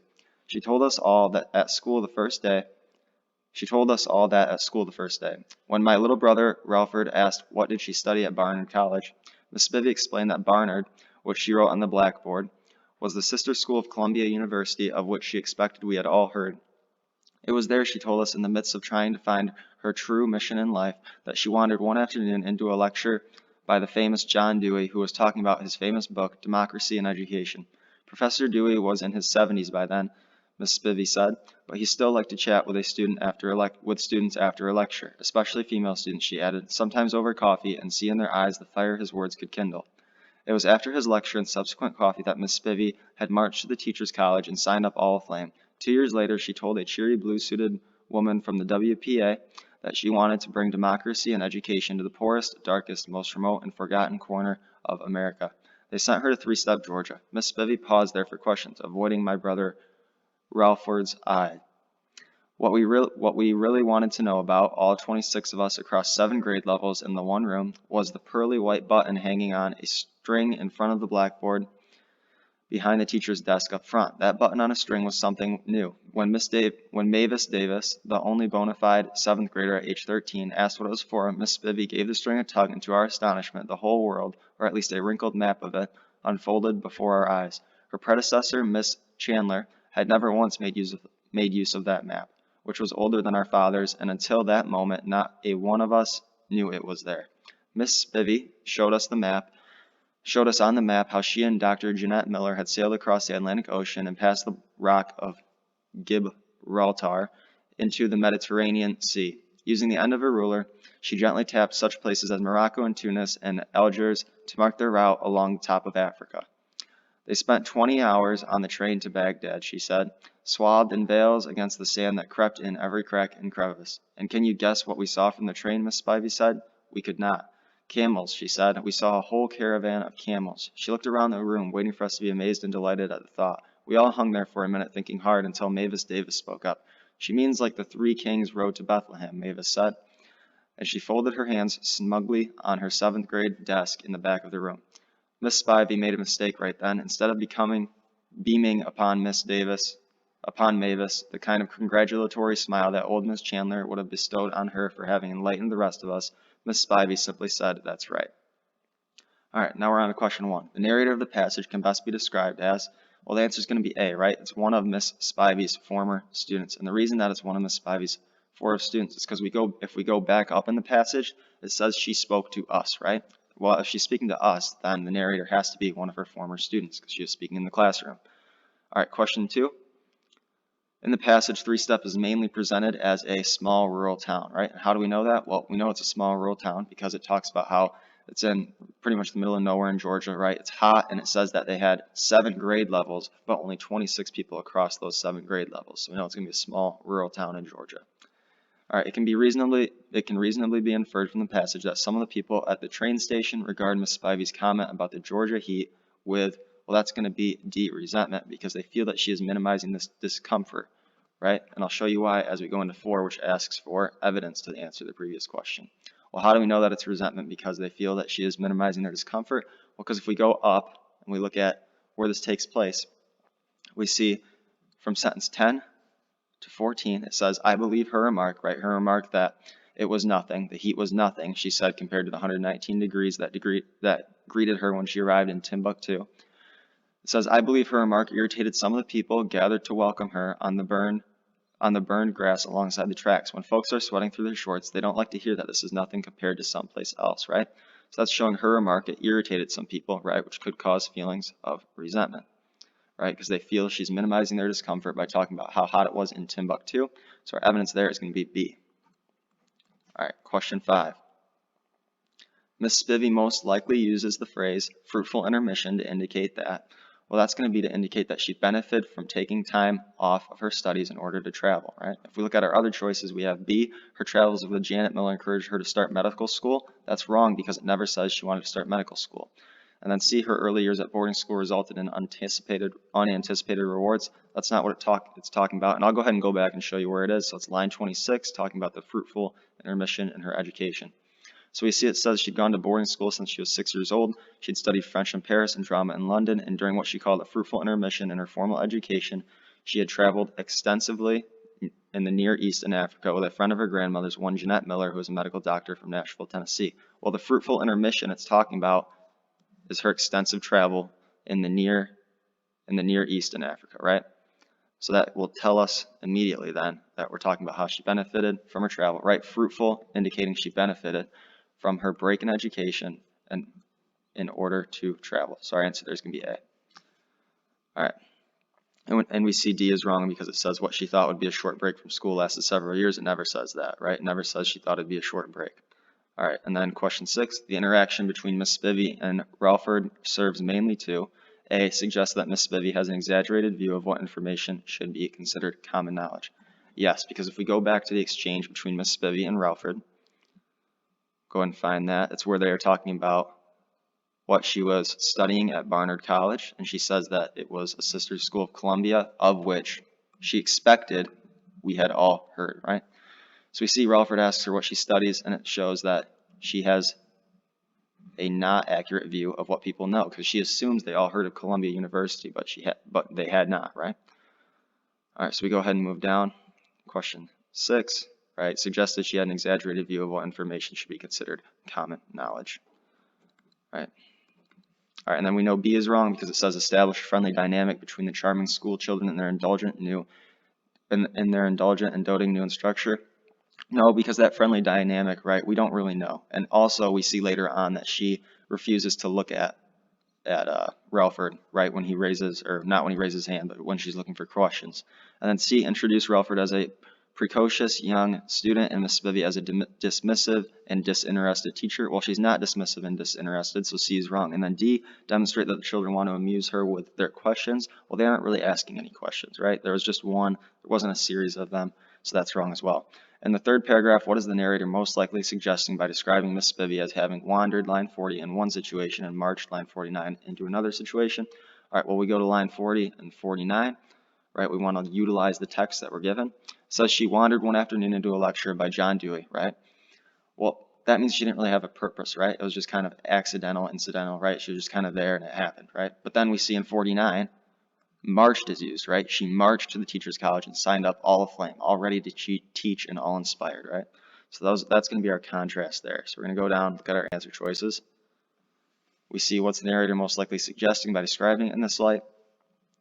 Well, we have A, Dewey, knowing Miss Spivey wasn't very confident in her ability to teach, instilled in her a sense of determination. No, because she didn't even know she wanted to teach at first, right? And then B, talking with Dewey over coffee made her realize how excited she was to teach in the poorest, remote corner of Africa. Well, that doesn't really utilize anything with our word choice, right? Marched and wandered is more about how this went down, right? C, after 2 years spent studying, Miss Spivey was anxious to start teaching and be in charge of her own classroom. Well, remember, this was kind of an incident or an accident that she started teaching, right? It wasn't really that she set out going to Barnard to do this. And then D, Miss Spivey's initial encounter with Dewey's ideas was somewhat accidental, yes, but ultimately motivated her to decisive action, yes. That'll be our answer. All right, question 8. According to the passage, Miss Spivey ended up in 3-step as a direct result of talking with a woman at the WPA because she asked them, Miss Spivey asked them, where's like the place that needs me most, and the WPA sent her to 3-step. All right, question 9. In the passage, when Miss Spivey announces that she had seen camels, the students' reaction suggests that they are baffled, right? They don't know. They're not really sure what to think.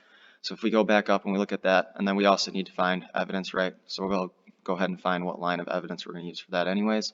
But we go back to that exchange around camels, right? We see that when she says, and can you guess what we saw from the train? It says we could not, right? Students could not. Camels, she said. We saw a whole caravan of camels. She looked around the room waiting for us to be amazed and delighted at the thought, right? They weren't, but she thought they would be. We all hung there for a minute thinking hard, right? Trying to think of what these camels could be until Miss Mavis Davis spoke up, right? So only one person in the classroom knew what she was talking about. So they were baffled, right? They weren't fascinated, weren't delighted, or worried. And we see that our answer for our evidence then is going to be B, we all to up in 85 to 86, right? We all hung there for a minute thinking hard because they didn't know what it was. All right. So hopefully that was helpful for those of you who are struggling with the literature section on the SAT reading section. We also have compilation videos out for the social science section, so that has the social science passages from all practice tests SAT 1 through SAT practice test 10, so a total of 10 social science passages. We also have a compilation video of history passages from SAT practice tests 1 through 10 and a compilation video of the science passages from SAT practice tests 1 through 10. So those will be popping up in a playlist at the end of this video as well if you want to wait and find it there, or you can find it in the playlist of the channel, of our channel. If this video was helpful, I have a donation link in the description where you can donate money to me if you find it helpful. Obviously, I'm releasing this for free, but it does take a lot of hard work and effort to get these videos done. So hopefully they are helpful to you. If they are, also, please make sure to like, share, and subscribe. That helps me out a lot as well. So as always, make sure to have a great day, and thank you for watching.